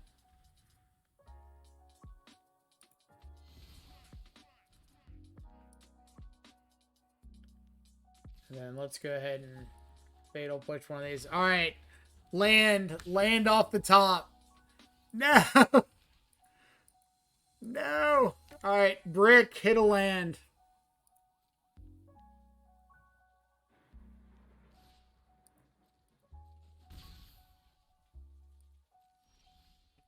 Okay. Agademe. 3. Pay. Luris. Ledger Shredder. Shadow. Pay. Agademe.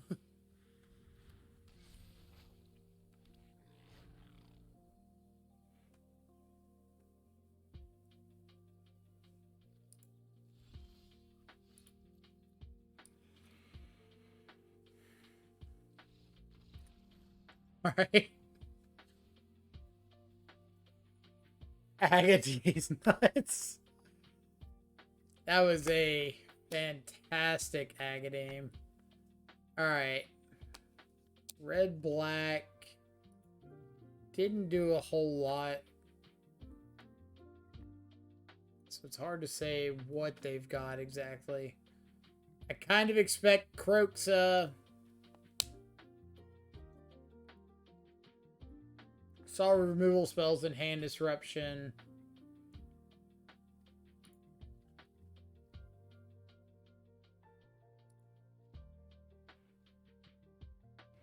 I don't know. I'm usually a pretty big proponent of, like, beat me with Croxa before I'll respect it.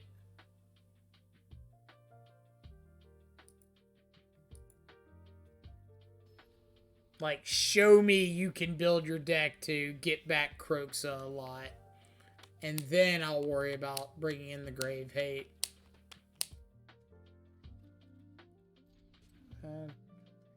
Hand's a little fair, but it's probably okay.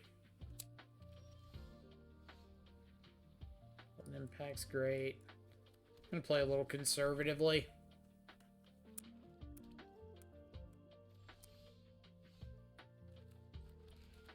Here's a Shadow Heart.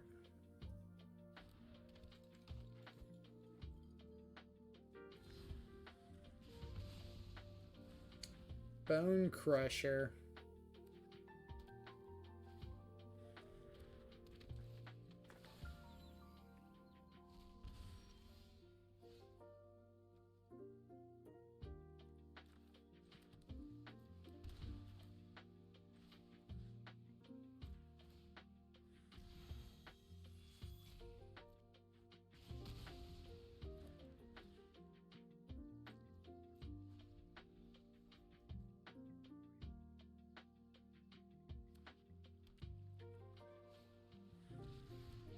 Yandra, Torch of Defiance.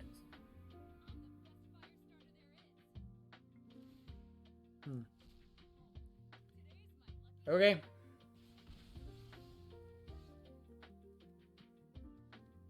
That could end up being a little rough for us. Let's play Ledger Shredders. Say go.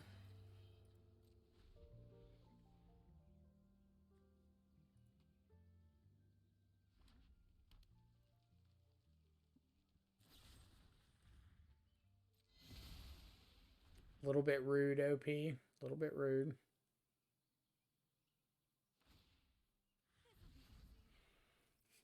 That's terrifying.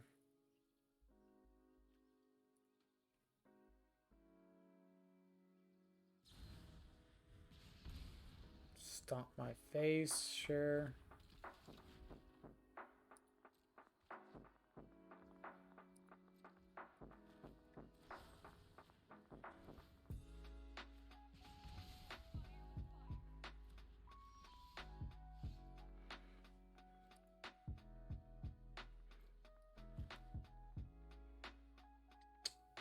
Do I need to just get back Ledger Shredder?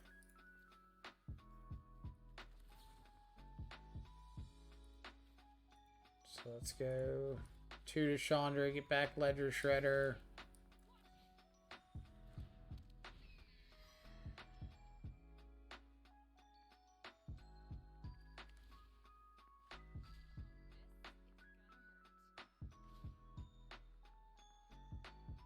Okay.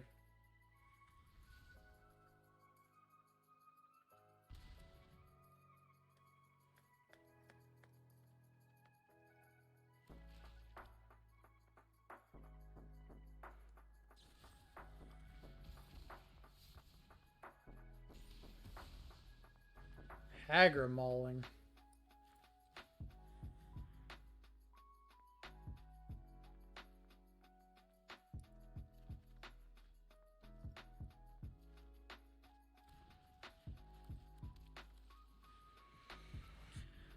All right. So at least we know if we go to game 3, we need to be more about, like, Spell Pierce. Answering stuff on the stack. I mean, game one, we saw basically nothing.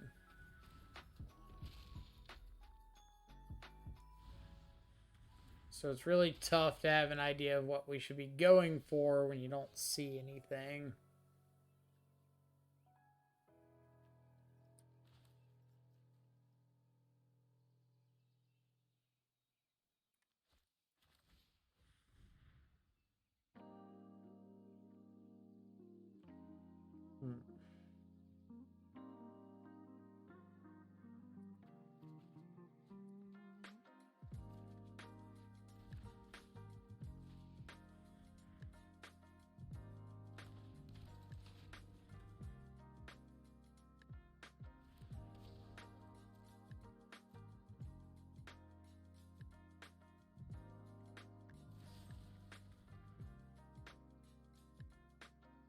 I want to just drown this.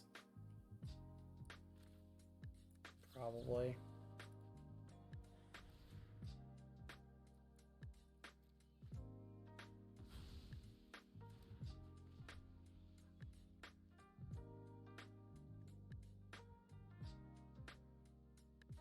I'm guessing that was just like a I don't want you flying over and killing Chandra kind of decision.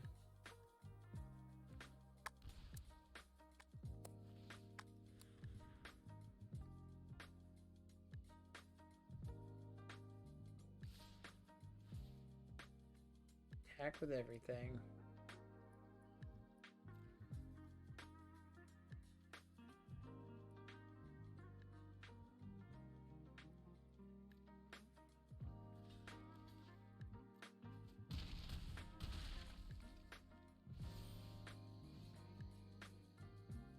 Interesting. So let's go Luris. Play Shadow.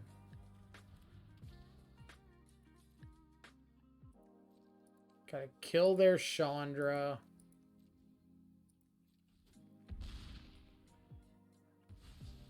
Say go.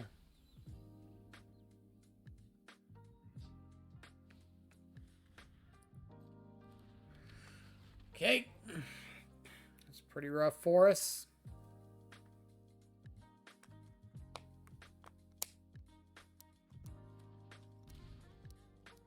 Want to just fire up this Hive of the Eye Tyrants.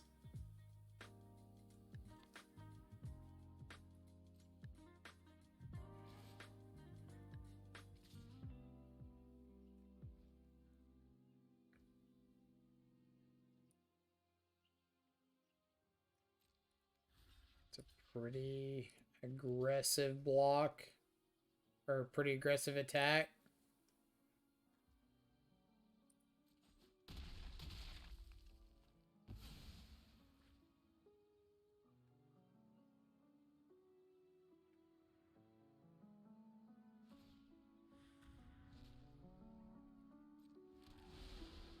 Don't know if I quite agree with that attack.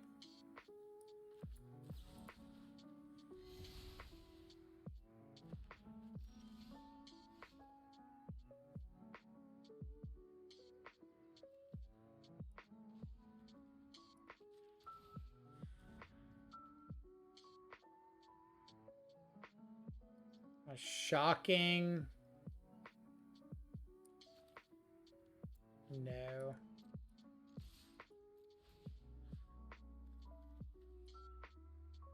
Exile this other Spyro.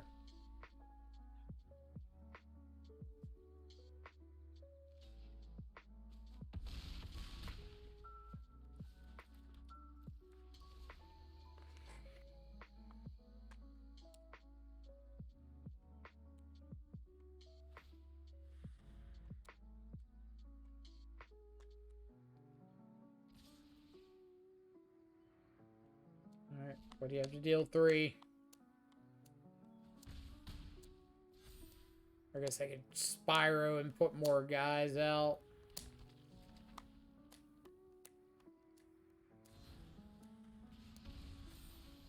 That is not it, Chief.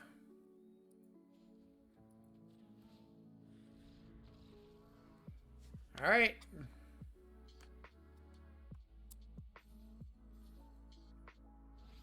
Up to gold 1.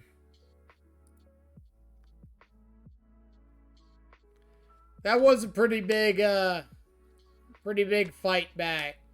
And like that's what I'm liking so far about this format is you actually have games where hey, my opponent's on the play, they got a Chandra Torch of Defiance down on turn 4 and it stayed around for 4 or 5 turns and like we were still able to kind of claw back into that.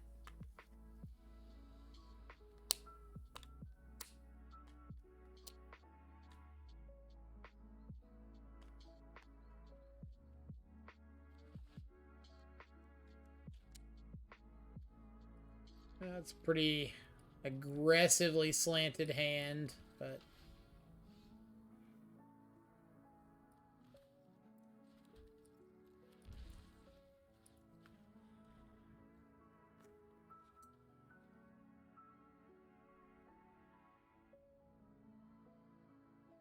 static discharge deals damage equal to its intensity to any target, then perpetually increases its intensity and the intensity of all cards named static discharge in your graveyard, hand, and library by 1. So let's just take the Channeler.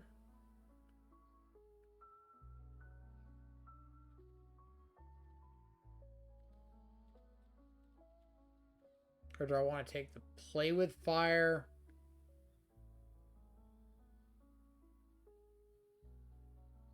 So they can't double spell next turn.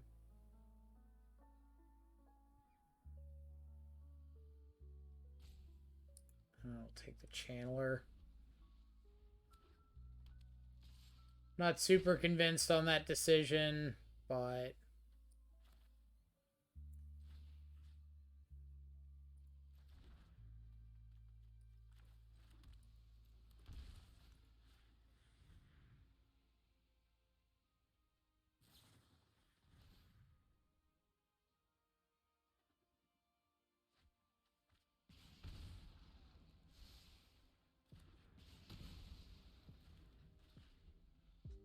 try one to the top, sure.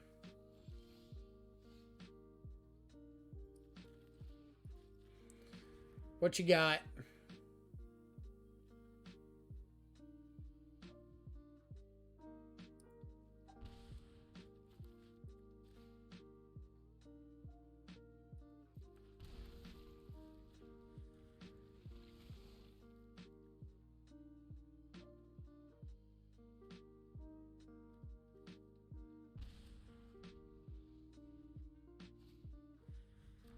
Okay.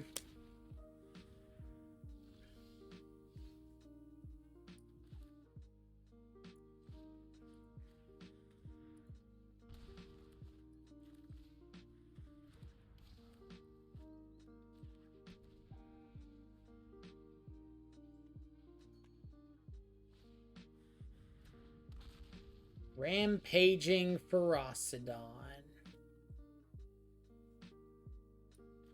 Alright, so we're gonna have to go Shatter Skull Smashing. This for 2.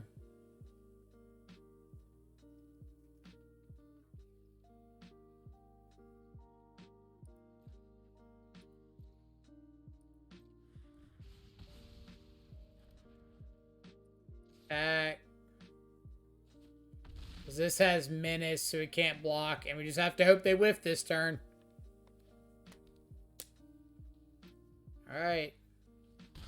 And they kill themselves.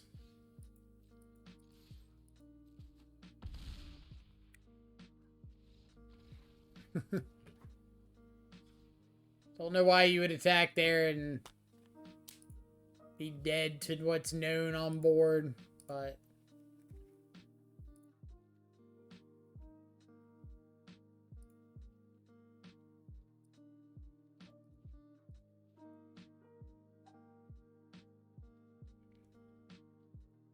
would Scourge of the Skyclaves work in this format? So the other list that I've been messing around with is a Jund list that does run Scourge of the Skyclaves. And honestly, I've been pretty happy with it. Do I want Bloodfast in this matchup?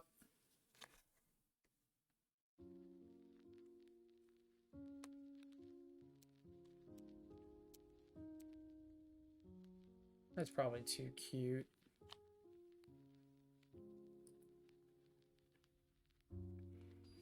But yeah, I've been running it in Jund with like Dragon's Rage Channeler, Tarmogoyf, Shadows, Scourge of the Skyclaves.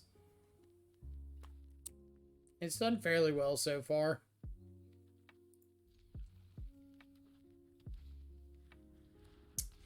Mono.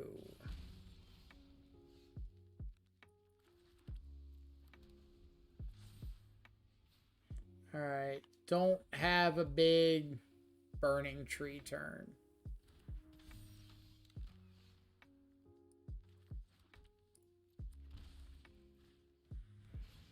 Kill you.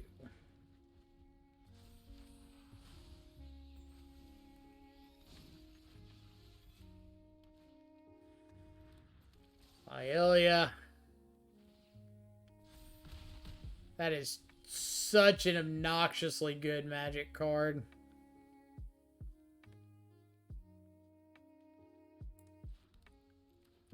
I think I have to just kill that.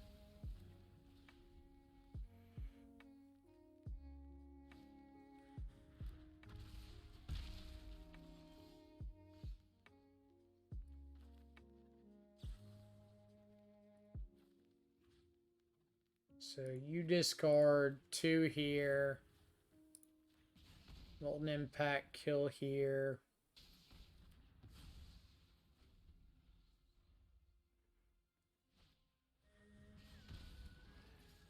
Yep. Clutch.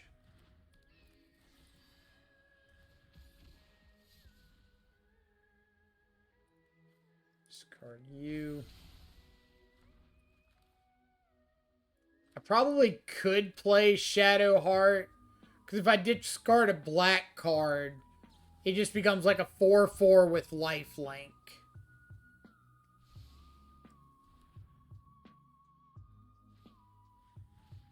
Alright, so they just had the lethal burn.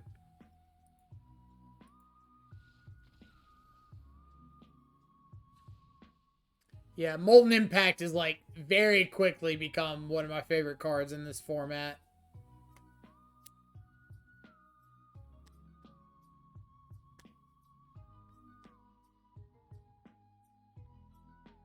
I think Argul's Bloodfast is probably better than I'm giving it credit for. Just as like a tap, sack a shadow, gain 9 life.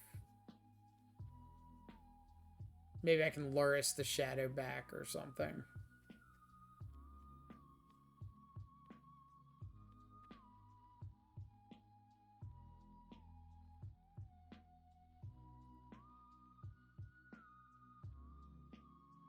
Oh, it does give a life back if it's got lifelink, doesn't it?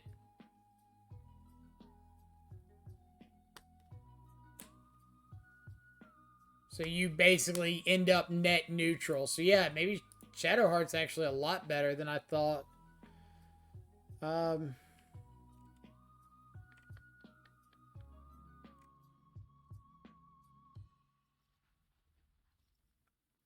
Board out 2 cards.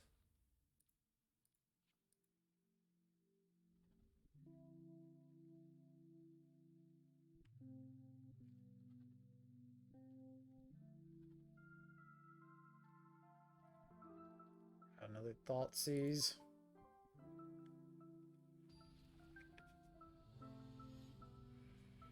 But it's cool to see that there's like a functional burn deck in the format. Oh, it counts the life loss for you too? That is... It's like worlds better than I was giving it credit for.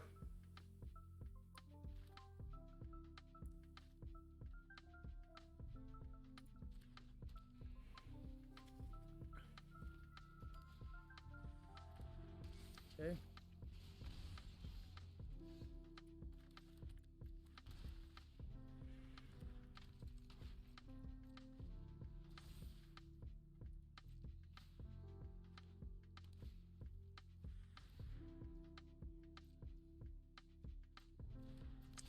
That's a pretty good one.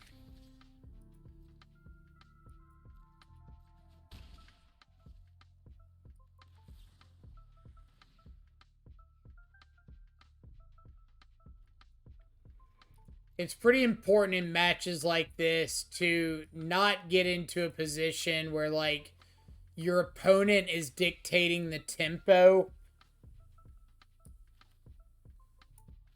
Like, if you're, like, my opponent's playing really fast.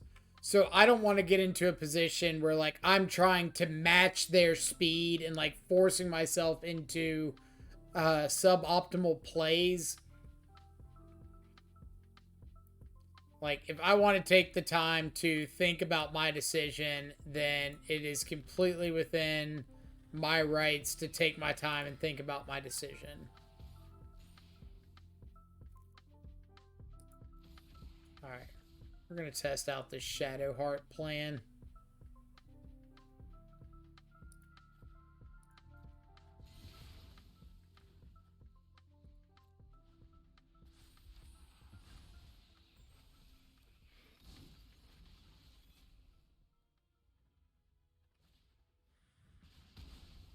What on earth is this card?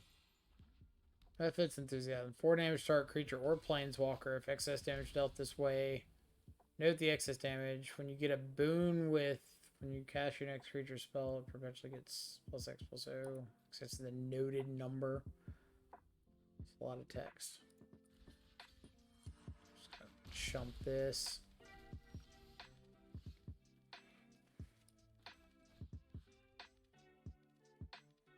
So I just want to get back. No, I'm short of Kroxa. Never mind.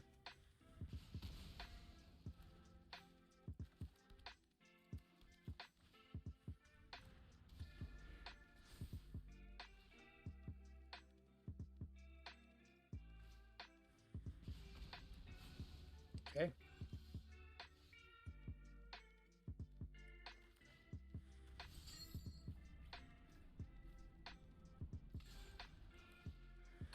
I'll keep Shadow.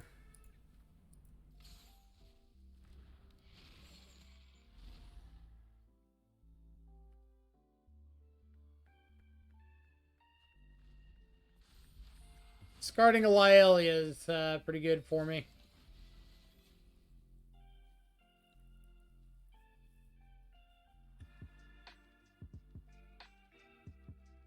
Yeah, you can discard. It has to be a swamp specifically, but you can discard a land for Shadowheart. You're right.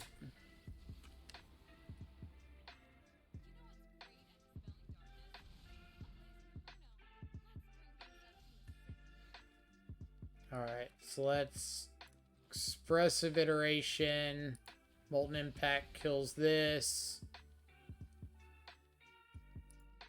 Shadow to hand. Shadow to exile. Attack at you. Attack trigger.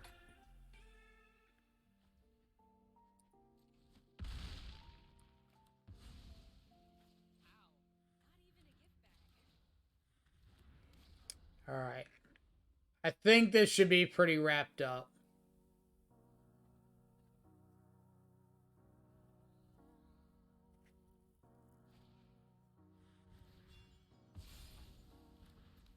You got a Loelia. It's like, I promise you I am blocking it.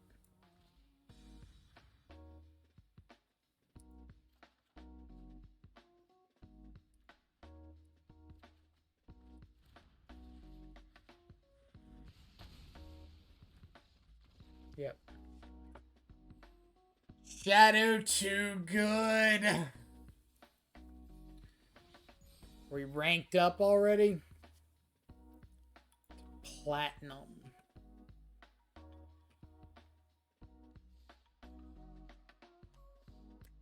What are the tiers on Magic Arena?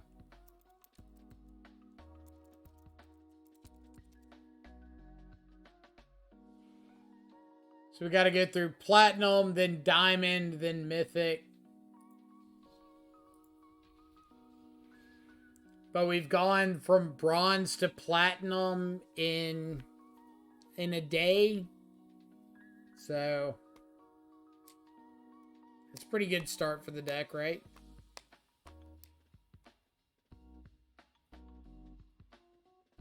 We started off today in low silver. So it goes bronze, silver, gold, platinum, where we're at now, then diamond, then mythic.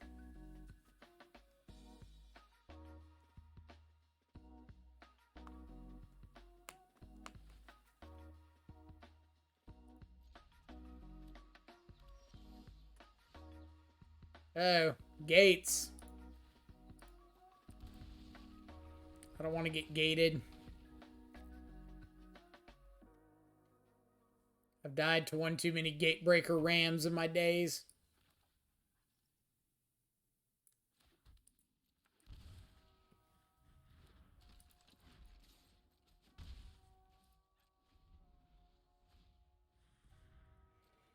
Explore is fine.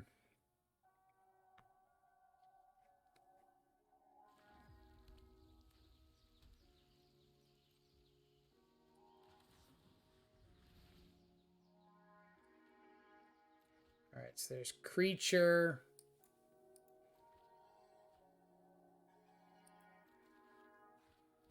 Instant.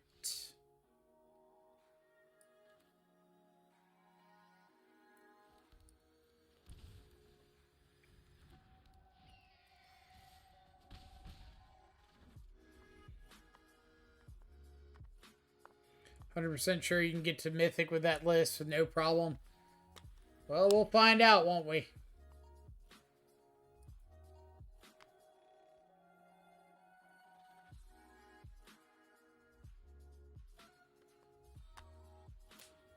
I feel like we've got a pretty bad Gates matchup.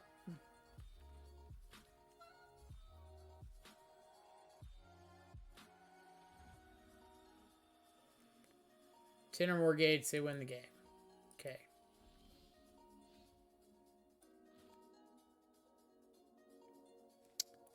Would I rather Thoughtseize?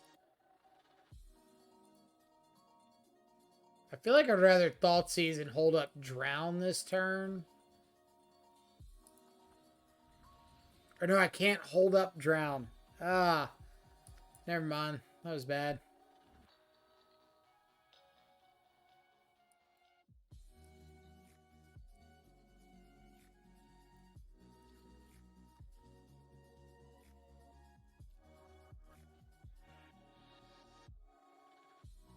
Escape to the Wilds. And we'll play Shadow to trigger Connive. Ditch Fatal Push.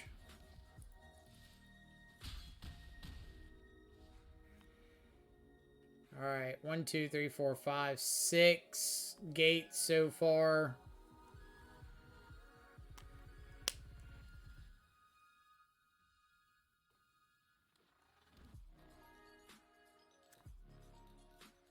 We're currently showing lethal.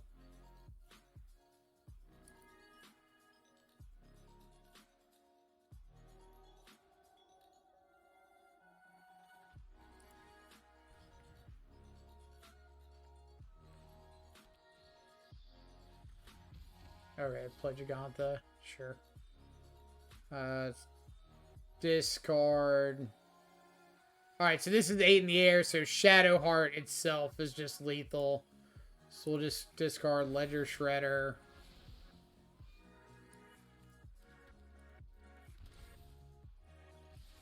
Oh, yeah. Alright, maybe the Gates matchup isn't that terrible. So Dispute, Spell Pierce. Don't have any good way of interacting with lands. Can I find the Gates deck somewhere? Deck. Historic.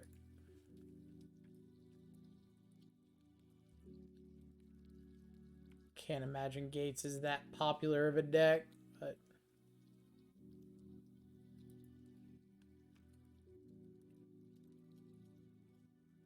cannot find a Gates list. GG historic Gates.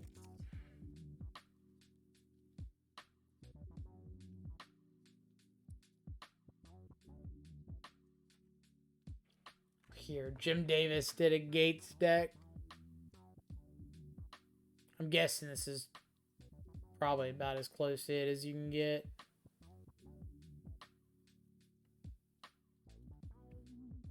Arboreal Grazer, Gatebreaker Ram, Hydroid Grixis.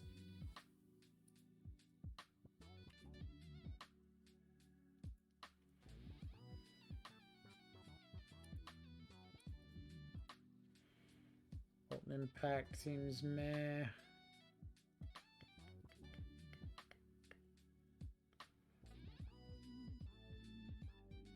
Colligan's Command's probably meh. And Fatal Push is just like dependent on what they have, if they have creatures. Which we didn't see any game one. Doesn't mean that they don't. They could sideboard into 4 Gatebreaker Rams. I have no idea.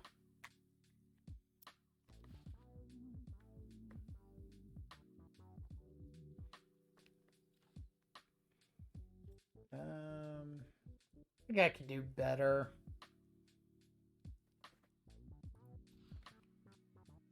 That, ironically, is better. Throw back Expressive Iteration, because if I find a red source, I'd like to just start or play Channeler and Thoughtseize. So they do have Gates Ablaze.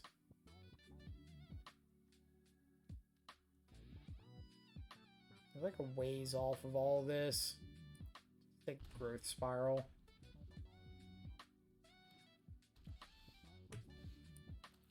Perfect. So, Channeler. Thoughtseize.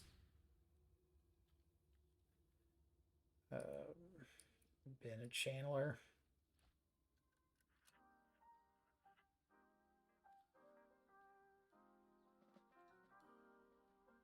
I want to just take Negate.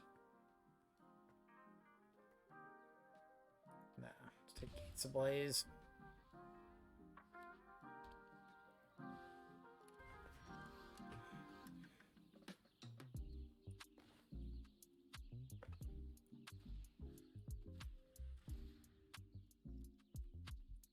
Keep another Spell Pierce on top.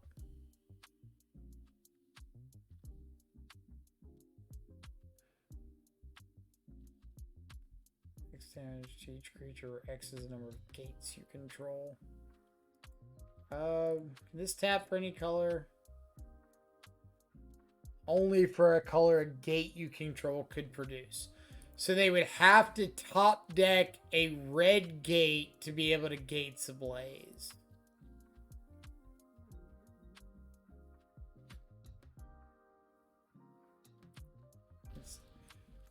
I'm just gonna... I don't know. I feel like if they circuitous route, I'm in a lot of trouble, but...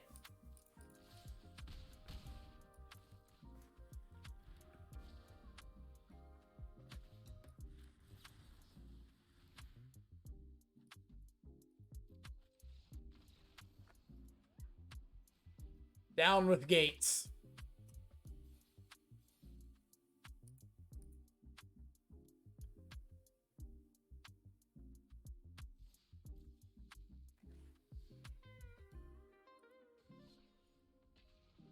All right. Well, so far, I think we've only lost one match on stream today. We lost against the black-red opponent that just, like, croakses this out.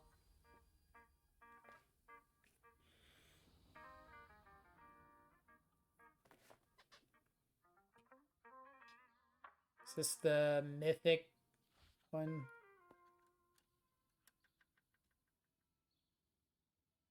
And seems reasonable.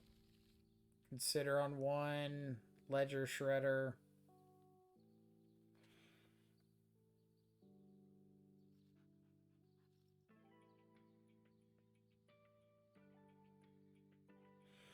I love everybody's little, like, avatar stuff. We got our, like, boring old fox over here. They got, like, a little thopter. Need to get a better one. Or even inspector. Okay.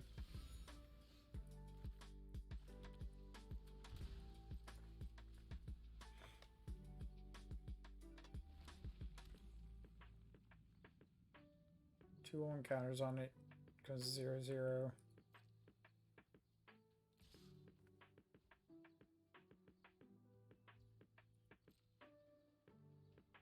Is this some kind of like blue-white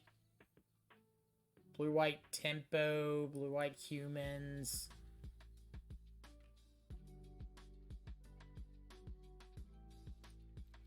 Take a guess and say Fatal Push is going to be decent. Do I want a Channeler plus Fatal Push? Probably not. Just Shredder. And I can like Channeler, Fatal Push, and get a Connive trigger next turn.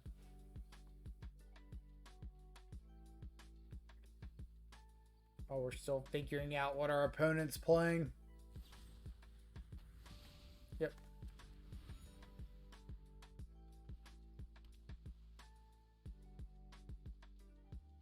So it is blue-white to some capacity. Got instant and a creature in the yard.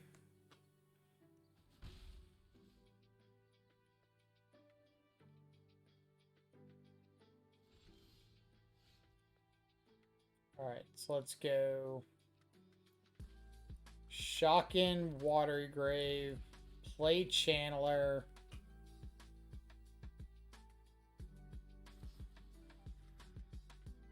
Sure.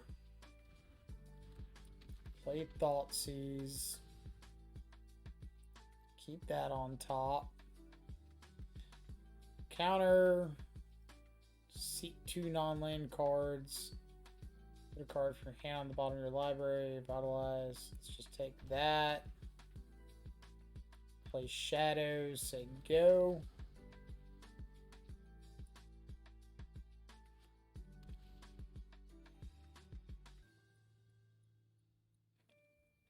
I gotta remember we still got this clue token sitting around over here. How goes the ladder? So we've gotten from silver to platinum so far. We've only lost one match today. And it was against like a hard Rakdos mid-range list. Vitalize is fine. I think I'll take a K command. K command to hand. Duration to the bottom. Drown to exile. Just go ahead and kill this. Get in some damage.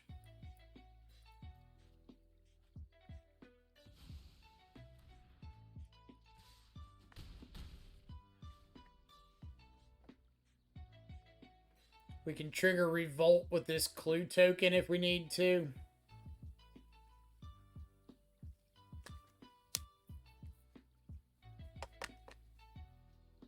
But yeah, the ladder climb's been going pretty well. We've played like Gates and Mono Red, and I played like a Jund mid-range list earlier, then like an Abzan mid-range list with Yorion. Like, been pretty all over the place.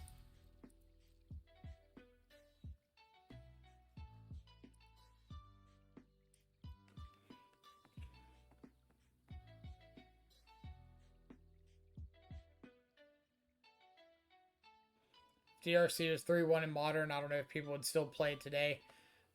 It would definitely be worse. Because dying to like a non-delirium unholy heat is pretty big.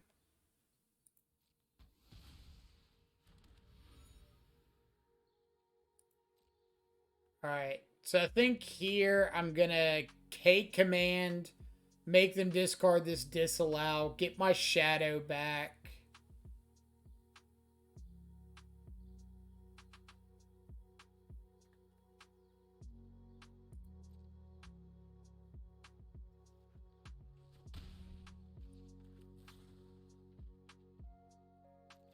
Make sure it's tapping how I want. So it's not. And you gotta keep track of Moto on, or Magic Arena on this stuff sometimes. Like, a lot of times it doesn't want to tap how you want it to. So let's get back Shadow. You discard. Maybe they crack the clue and bend the Fatal Push. Already got one sitting around. I haven't used it yet, so.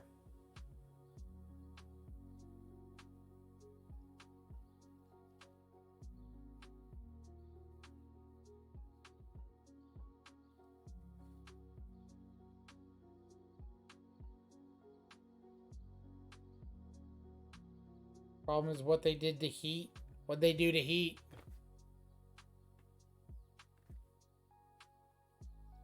Did I miss something on it?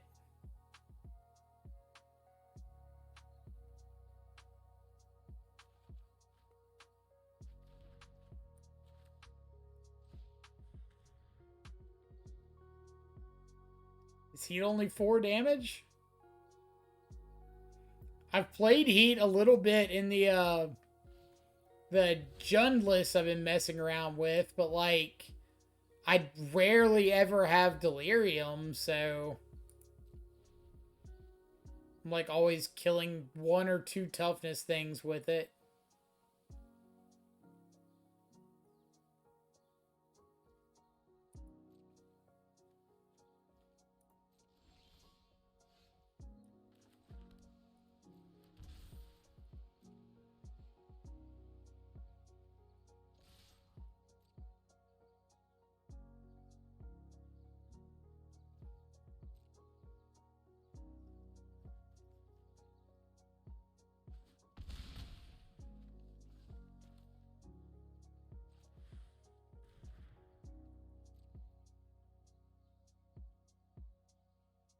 Keep an eye on this thing too. They could like end of turn, put 4 counters on it, untap, put 4 counters on it.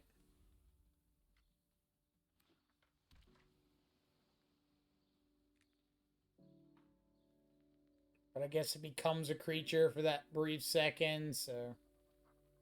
Or no, it becomes a creature permanently if they put counters on it, right?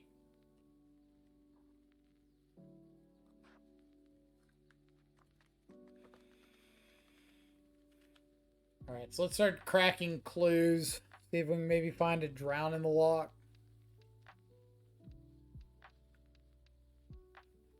I'd rather crack the clue than cycle the lounge, because if I happen to hit a consider, I'd like to cast that into turn.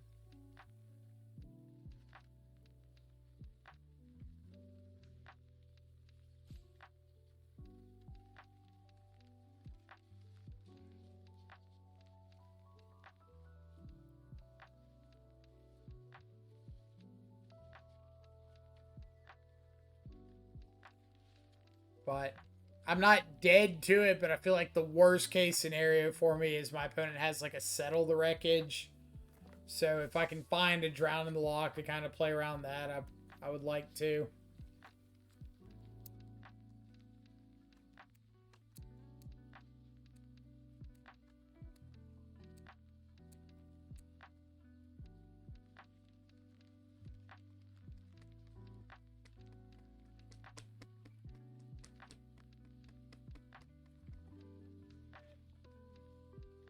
And it is important to note that they only have 7 mana.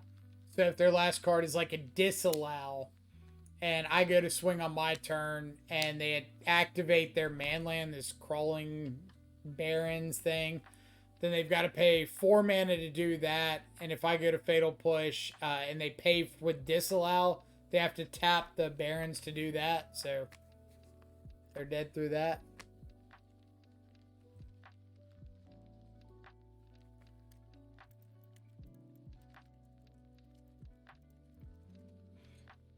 Is there a list of all the cards that, like, uh, have been changed for Arena and, like, how they've been changed?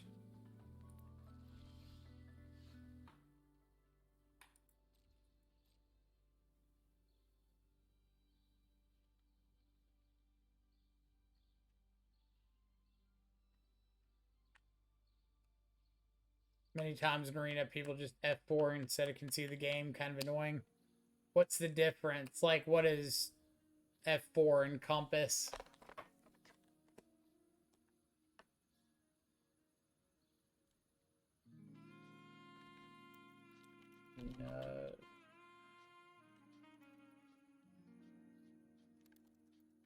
Oh, just like Alt F4. Gotcha.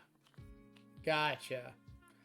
I thought it was like an F6 in Moto to just pass through the turn. That makes more sense.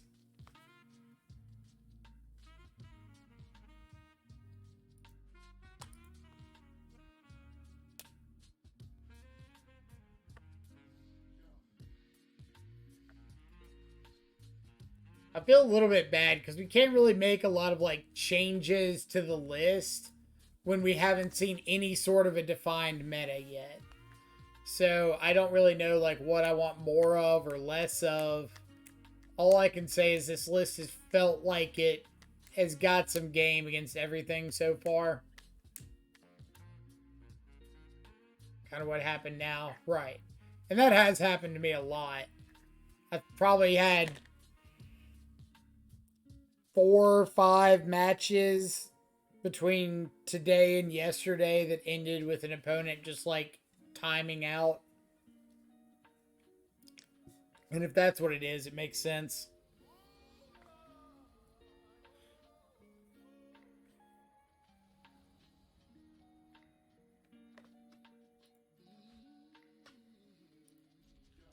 And I'm a really big fan of the fact that this format doesn't seem as play draw dependent as like modern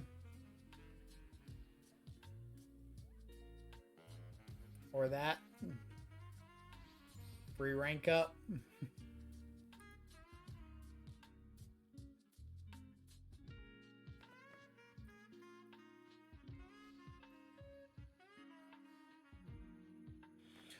But what I was asking earlier, is there a list somewhere of like all the arena only changes?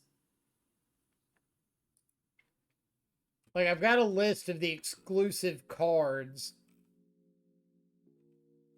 but is there a list of everything that's been adjusted?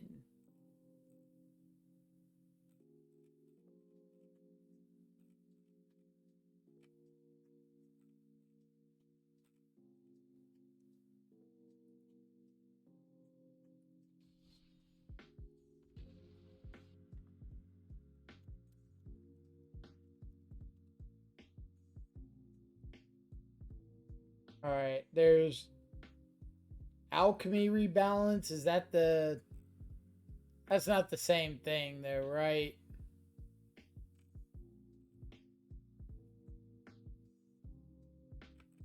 Or is it?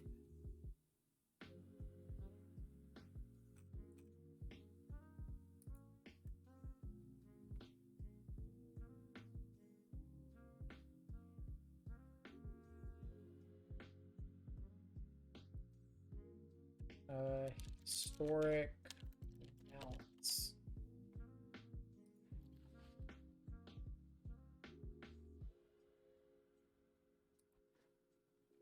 All right, there's like an alchemy and historic rebalance.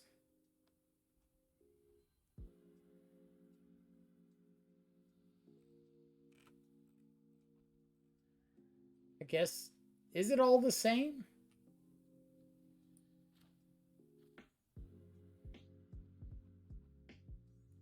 Gotta start on Spire Bluff Canal here, so this Drowned Catacombs comes in untapped on turn 2. Because this talks about like Unholy Heat being down to 4 damage.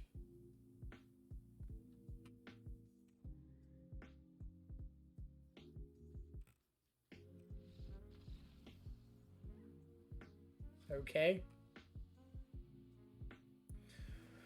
What would scoop to me having a second hand disruption spell?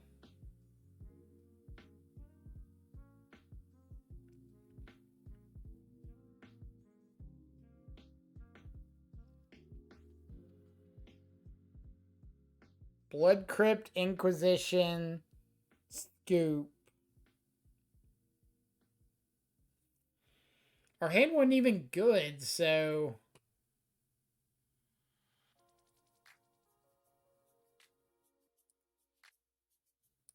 I don't...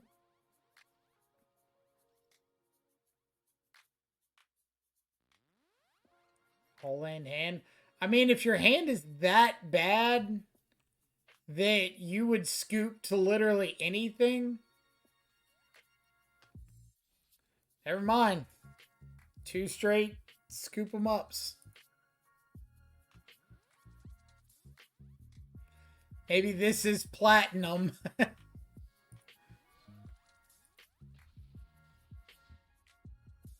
How much did you PayPal them? I don't know. I gotta check my account because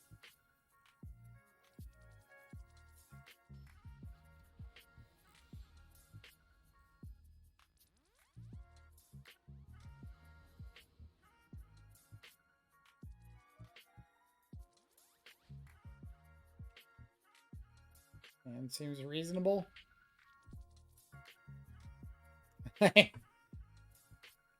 I feel like you shouldn't scoop at that point unless you like opponent was just completely over it.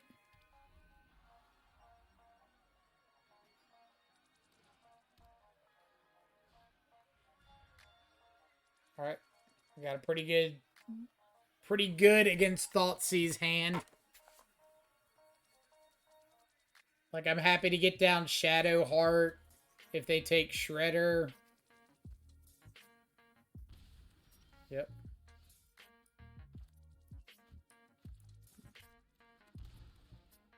Shadow Heart.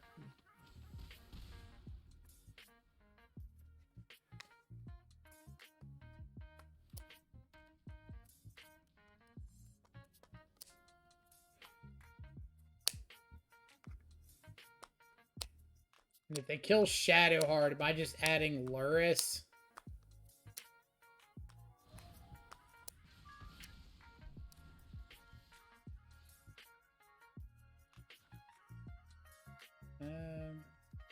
Play that.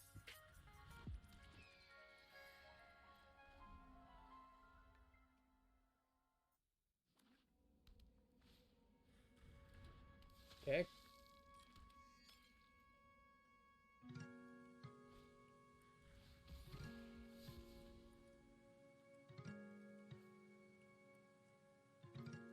Opponent, there's an order of operations.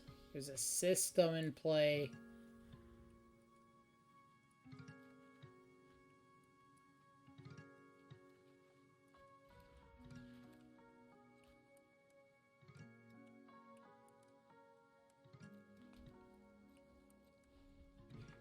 Alright. I'm getting a little flooded. But we're not in a bad spot.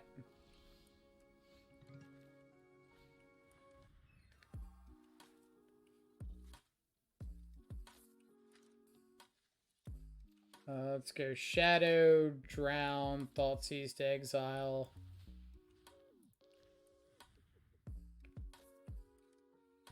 See what opponent's got going on. Fatal Push, Engrath the Flame Chained.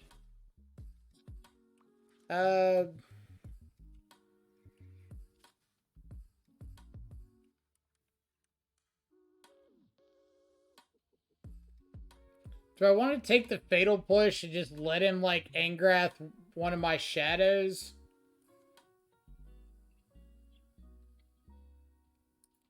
I think I'm going to.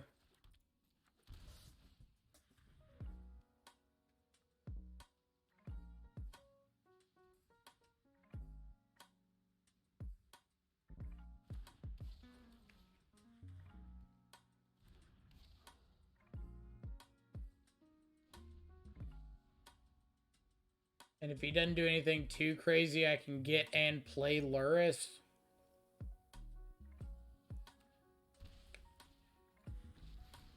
Yep.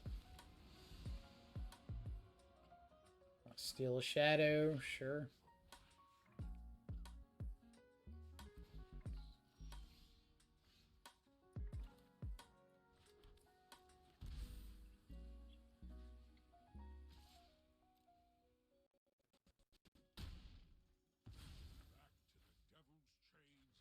Add Luris. Go ahead and just play it out.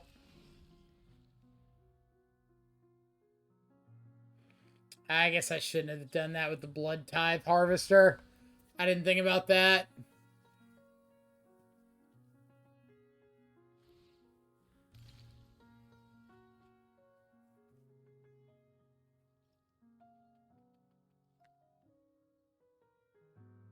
That was pretty bad.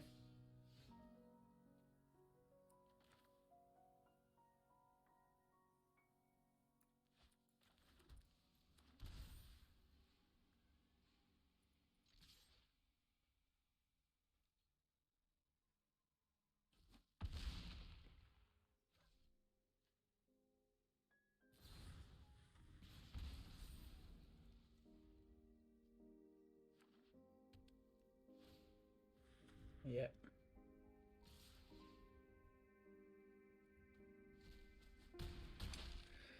Oh, that was the worst I have flooded in a game on here yet. Look, you and me on the Charles River. I could die right now, Glenn. That was pretty rough.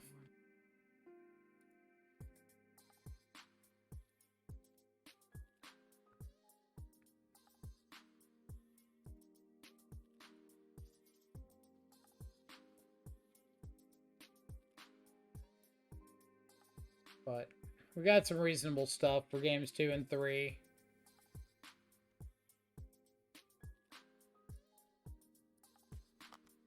Maybe we can get down to Blood fast and draw some cards.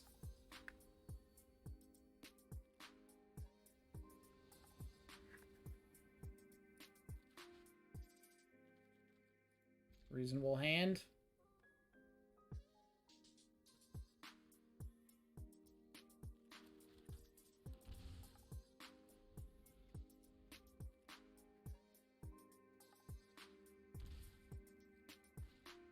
Yep.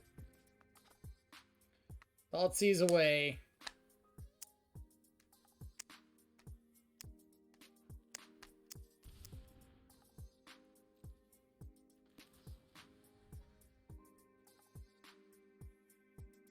Take a K command.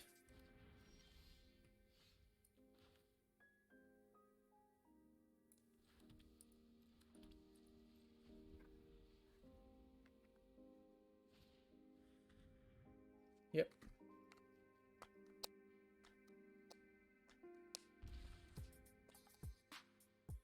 They have a third Thoughtseize. Because I feel like with only 2, you take the expressive iteration.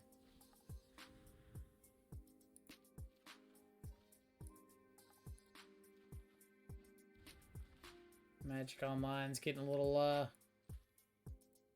Magic Arena is getting a little laggy.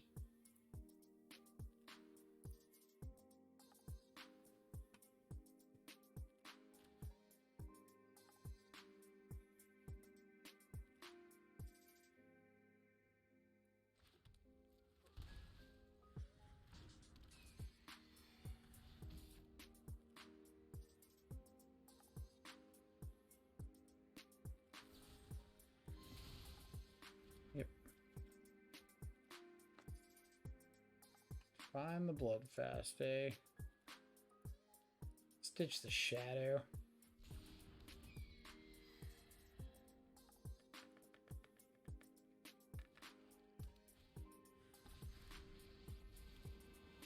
Yep.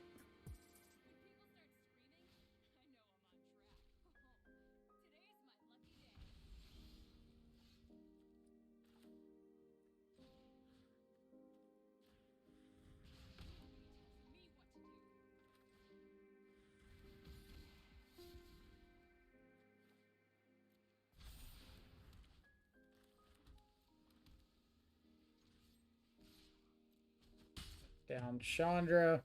So we should have blood fast and then whatever it's called first. So we could have dealt with that.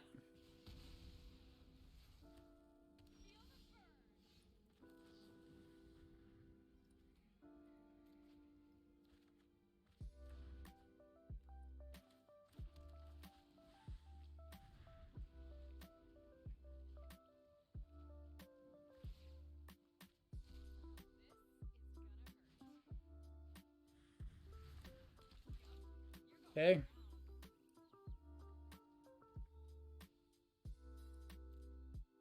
Why are you exiling that instead of like an actual spell?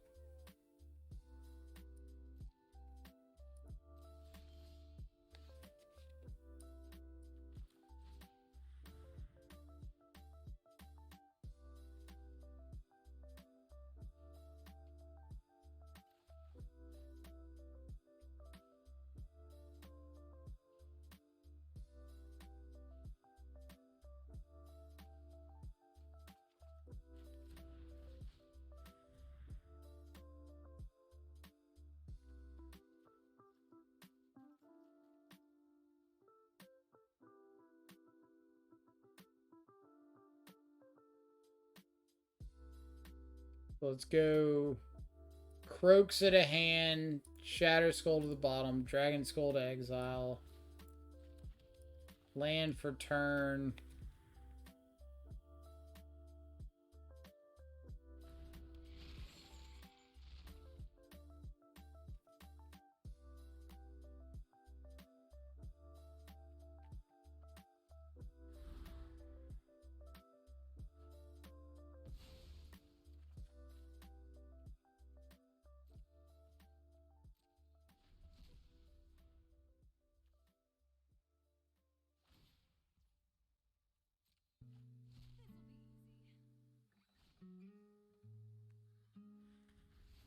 Okay.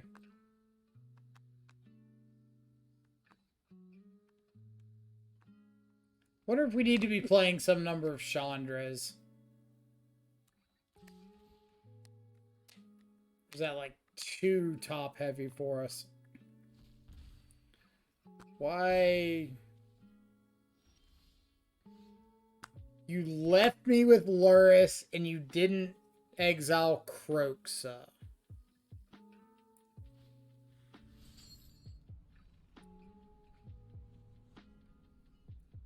What am I missing here?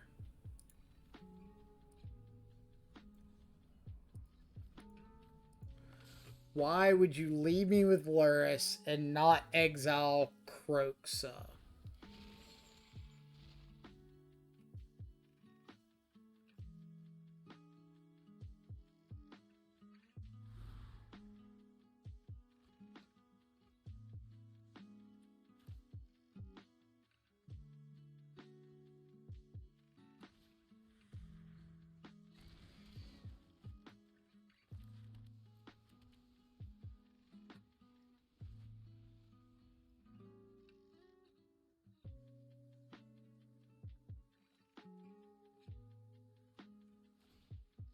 Like, you could have just taken the Luris, exiled the Croxa with the Trespasser.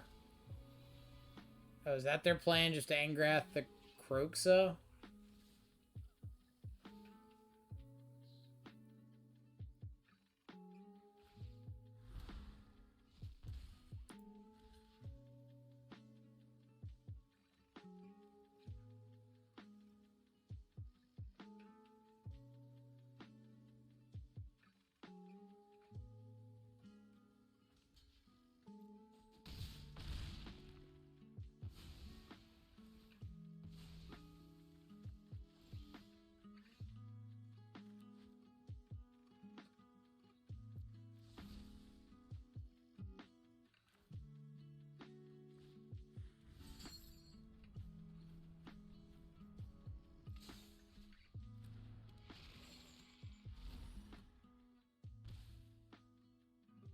Maybe I'm wrong, but that seems like really greedy.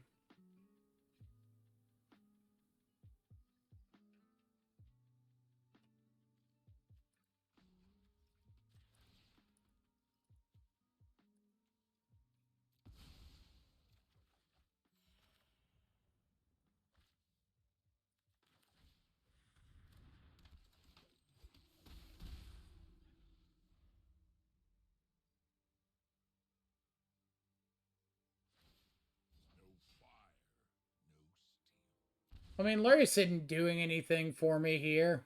So, even if I K command to get it back, like, I mean, I guess it's a little life gain.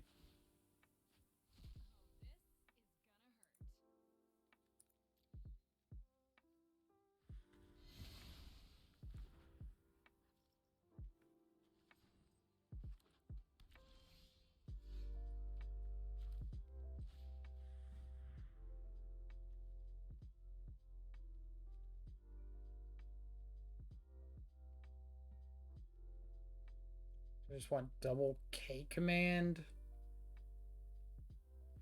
3, 4, 1, 2, 3.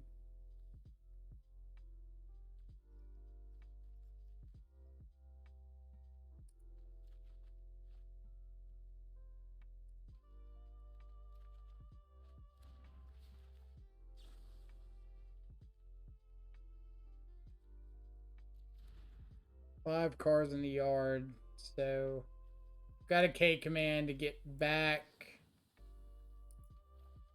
2 damage.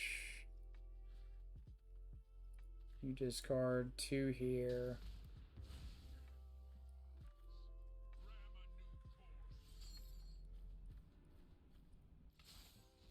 Here's Croxa.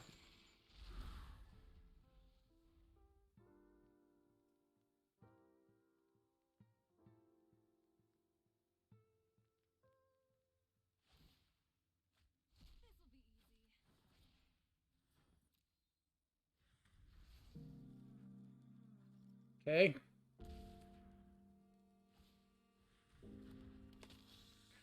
Removal spell for lethal. That does it, right? Because I get to attack at them. Croxa trigger happens. Or no, it doesn't do it. So I'm not killing the... No, I get to sack it to Argul's Bloodfast, and then Agadeem's awakening it. So yeah. Sacrifice Croxa, gain a bunch of life. Agadeem's awakening for 2. Get back Croxa.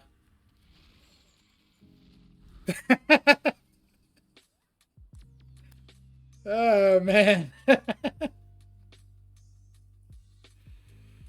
was awesome.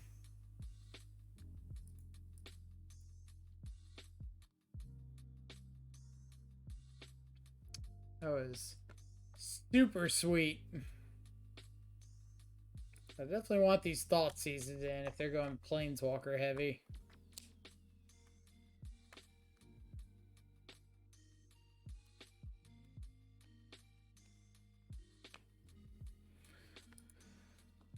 What do I not want?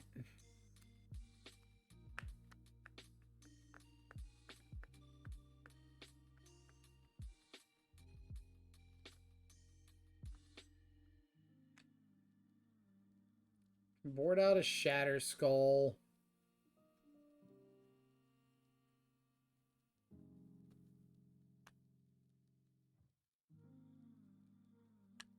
Maybe like a couple Channelers.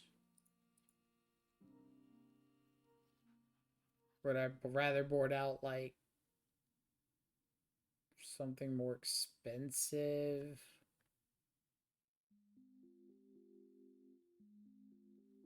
Yeah, I'll go with this.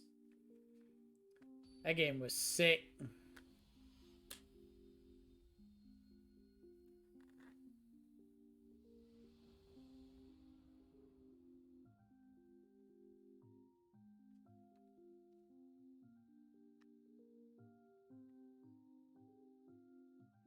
Let's see if we can have an equally awesome game 3. Yep, keep that. Thought sees you. You got it.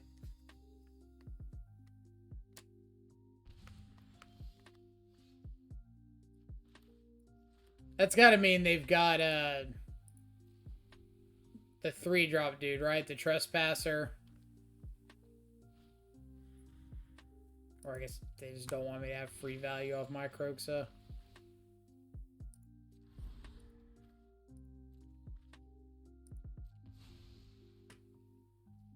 Guess is fine.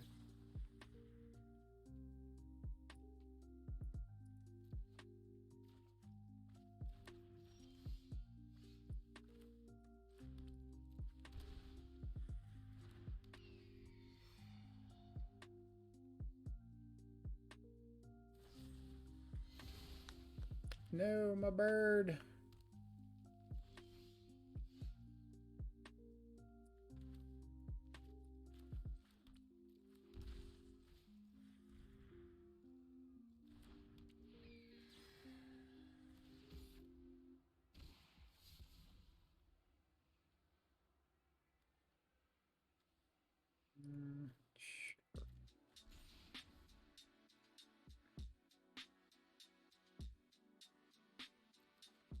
I'll keep that around. I needed to answer like an Engrath or something.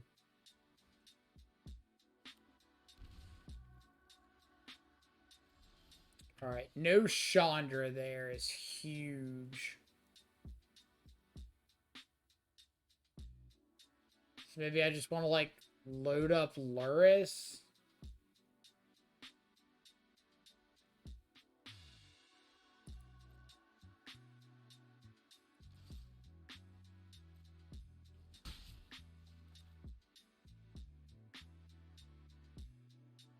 Is that what I want to do?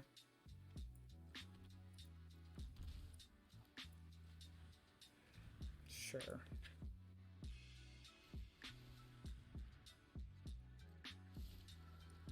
Okay. No. Get on out of here.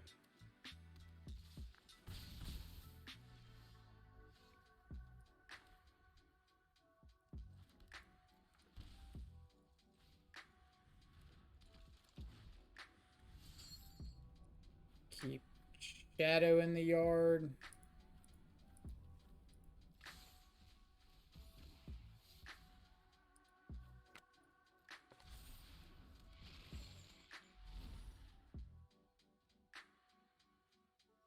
They've got enough to get back their Croxa now.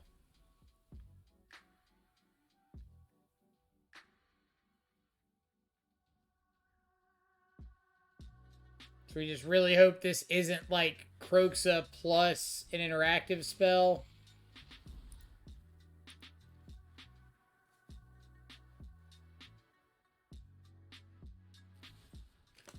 God! Like that.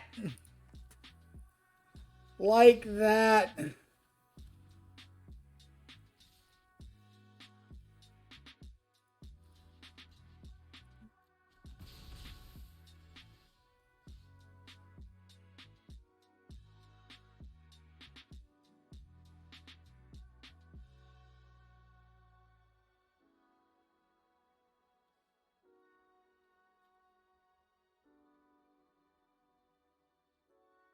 So I could just escape Croxa.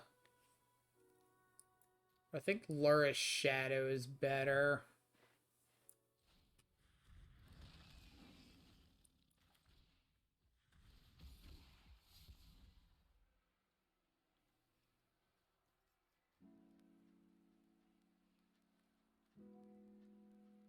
I want to just ditch the Molten Impact.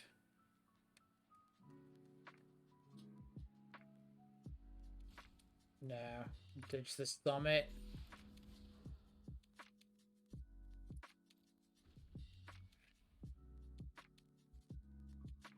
That way we've got a pre-ditch to Croxa.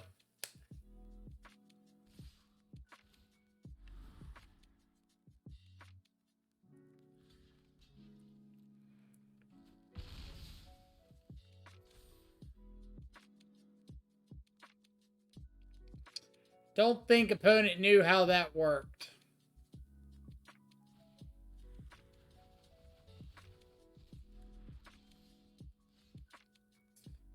So 7, 8, 9, 10, 11, 12, 13, 14.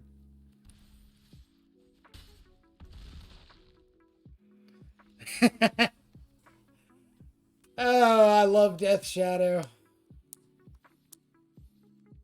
card is so nice sometimes.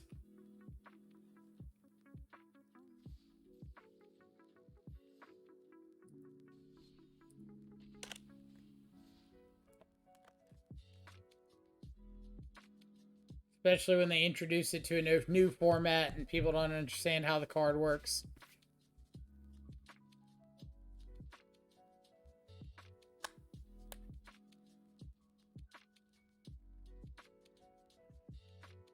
That was a pretty risky attack anyway, because, like, if I did just have a land in hand and threw it away, then I'd outgrow the Kroxa.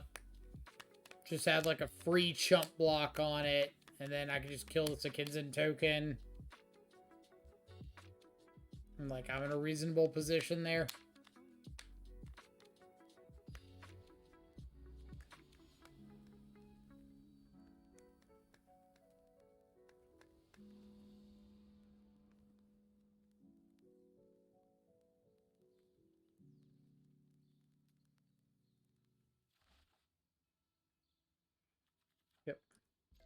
I did see, like, a ridiculous amount of blue-white X control at the very low tiers yesterday, and I don't think I've seen any since.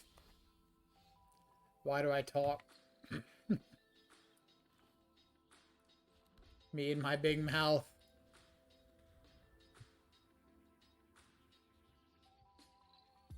Not control.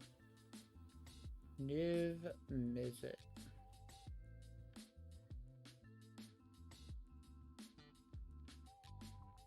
Red, green, white, blue. They don't currently have black for Niv or Vanishing Verse.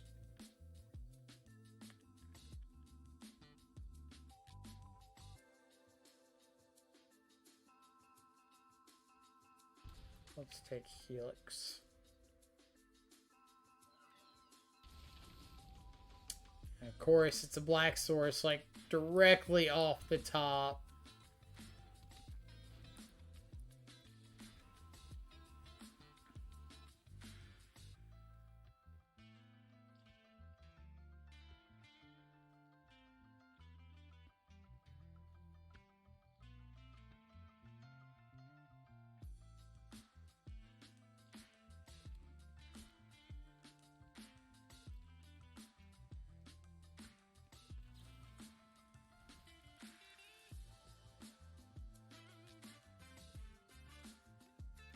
On another Thoughtseize. It's fine. Nope.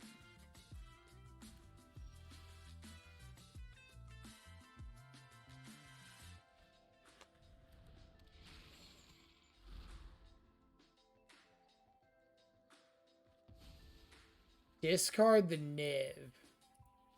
So that has to mean that their other blind card is in... One of their other blind cards is a Niv, right? There's, like, no way you discard that if you don't have another one.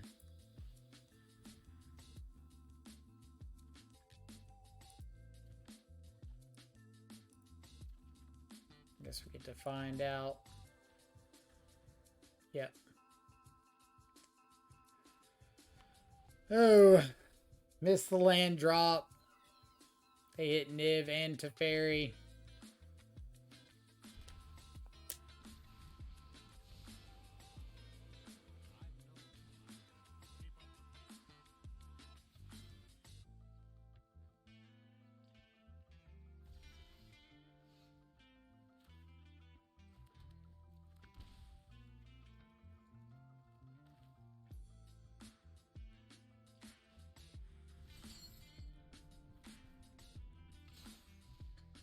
So one of the cards I really wanted to consider for the sideboard, depending on how the leagues went, is Disdainful Stroke.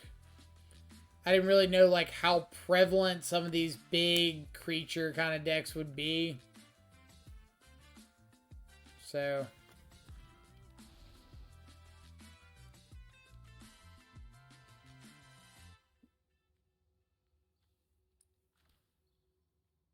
This is also, like, really, really greedy of them to not just cast this Niv.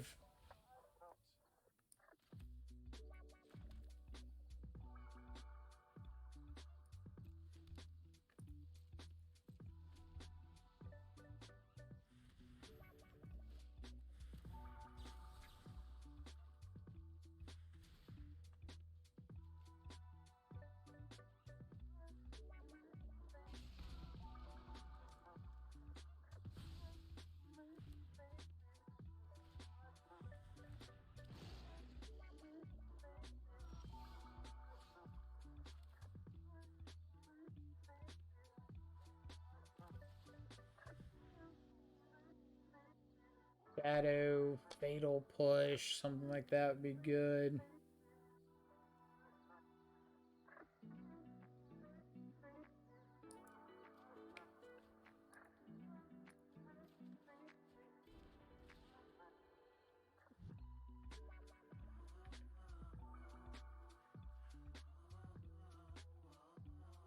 Ten damage coming at me.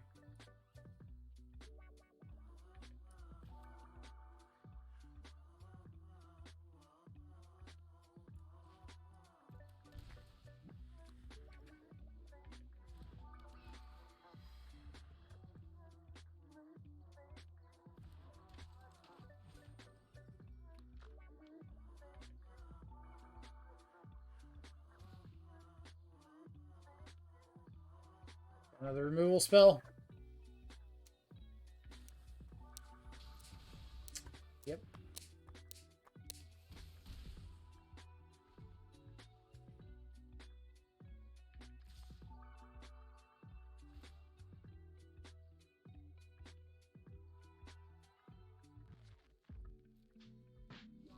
Sure. Alright. So we need like what? Never mind.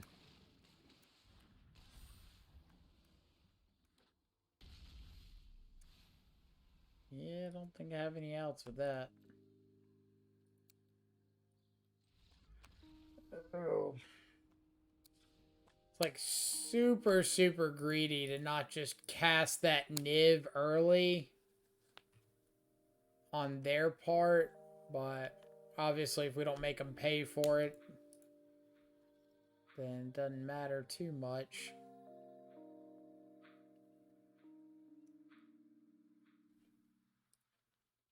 So Mystical Dispute, Spell Pierce, both pretty good. Actually, I don't think I want 4K commands.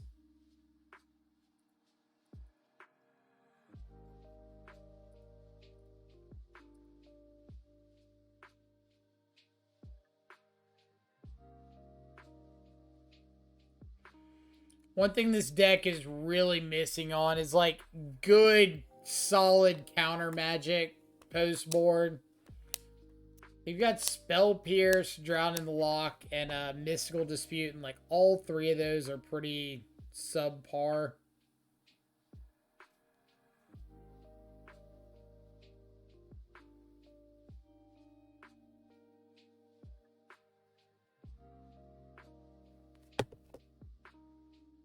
Noxious Grasp, a good sideboard. I got Noxious Grasp in the Jund list, and it's been pretty solid.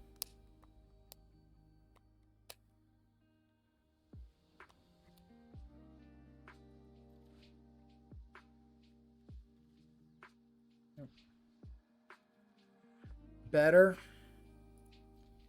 Stir back K command. We'll go like Thoughtseize. Thoughtseize into Shadowheart. Double Niv. Grafdigger's Cage.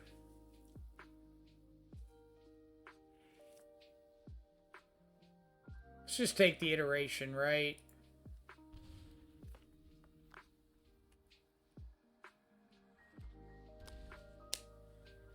Yep, it's fine.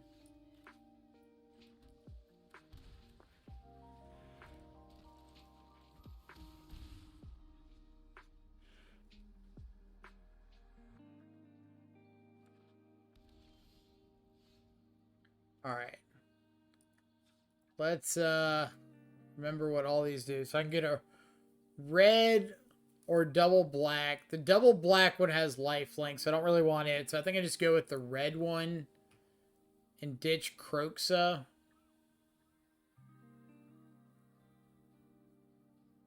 Oh, I can Shadowheart for blue. That's right.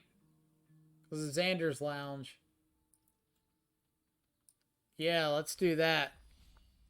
I forgot about the Xander's Lounge.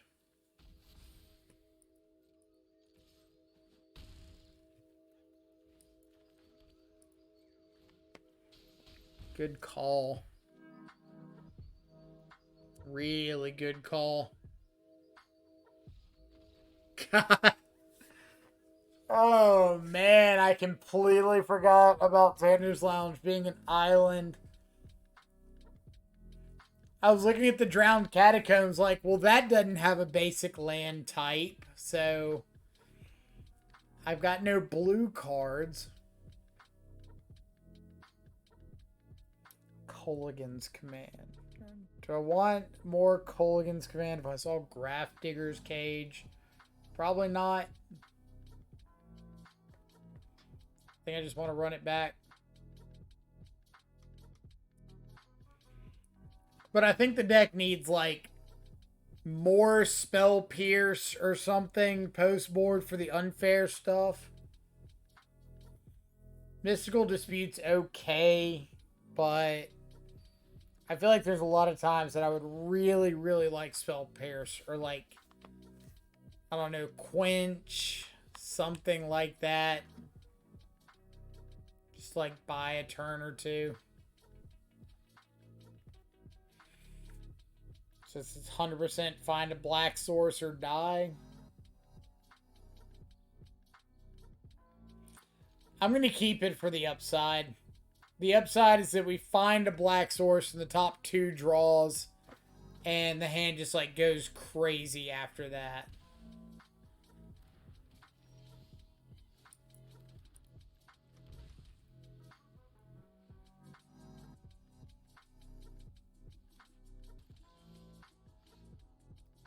And this was the downside. We don't find the black source and the hand sucks. Oh, they don't have third land.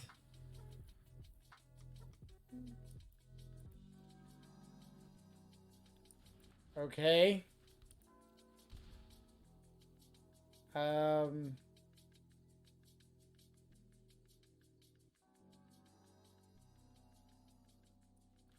Yeah, I could just hold up Spell Pierce.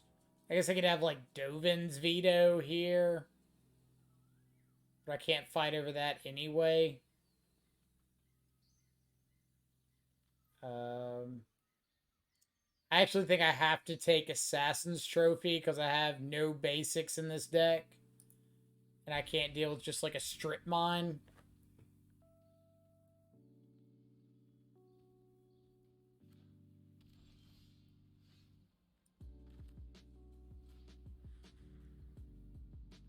Okay, so we are hitting lands.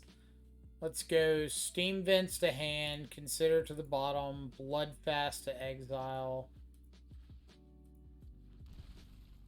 Pay 3 life, Thoughtseize. They still don't have red mana.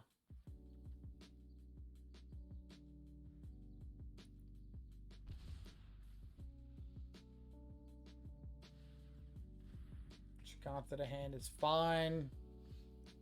Okay, so Steam Vent, Shadow, Shadow, go.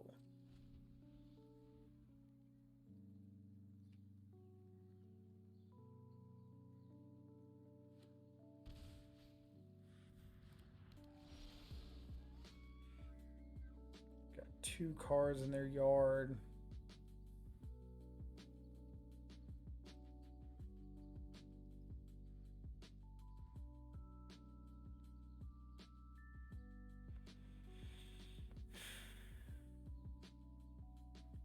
Alright. I think I'm just attack with both play Shredder.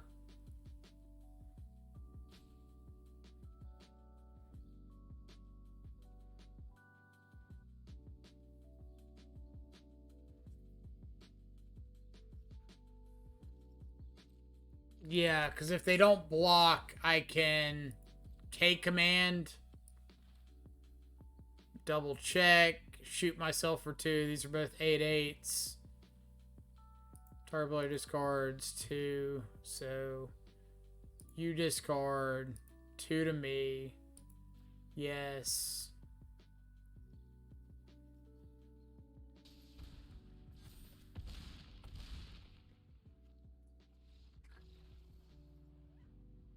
no black source hand gets there.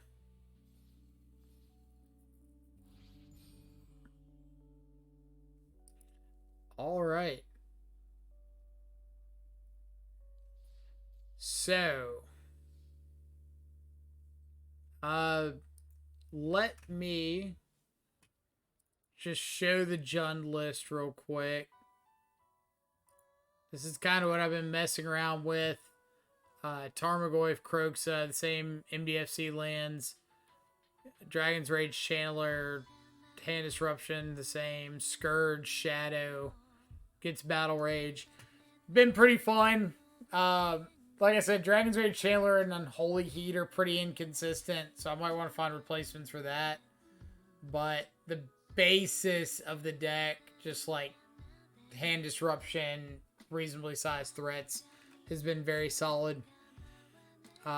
You've also got access to like Assassin's Trophy and stuff if you want more straight up removal. But still working with that. Otherwise, I think Grixis has been like the more consistent performer.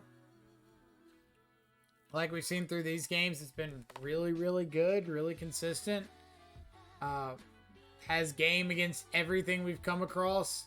Even the Rakdos list that we did have our loss to, we also beat a couple Rakdos lists. So that was pretty sweet. But I gotta call it there.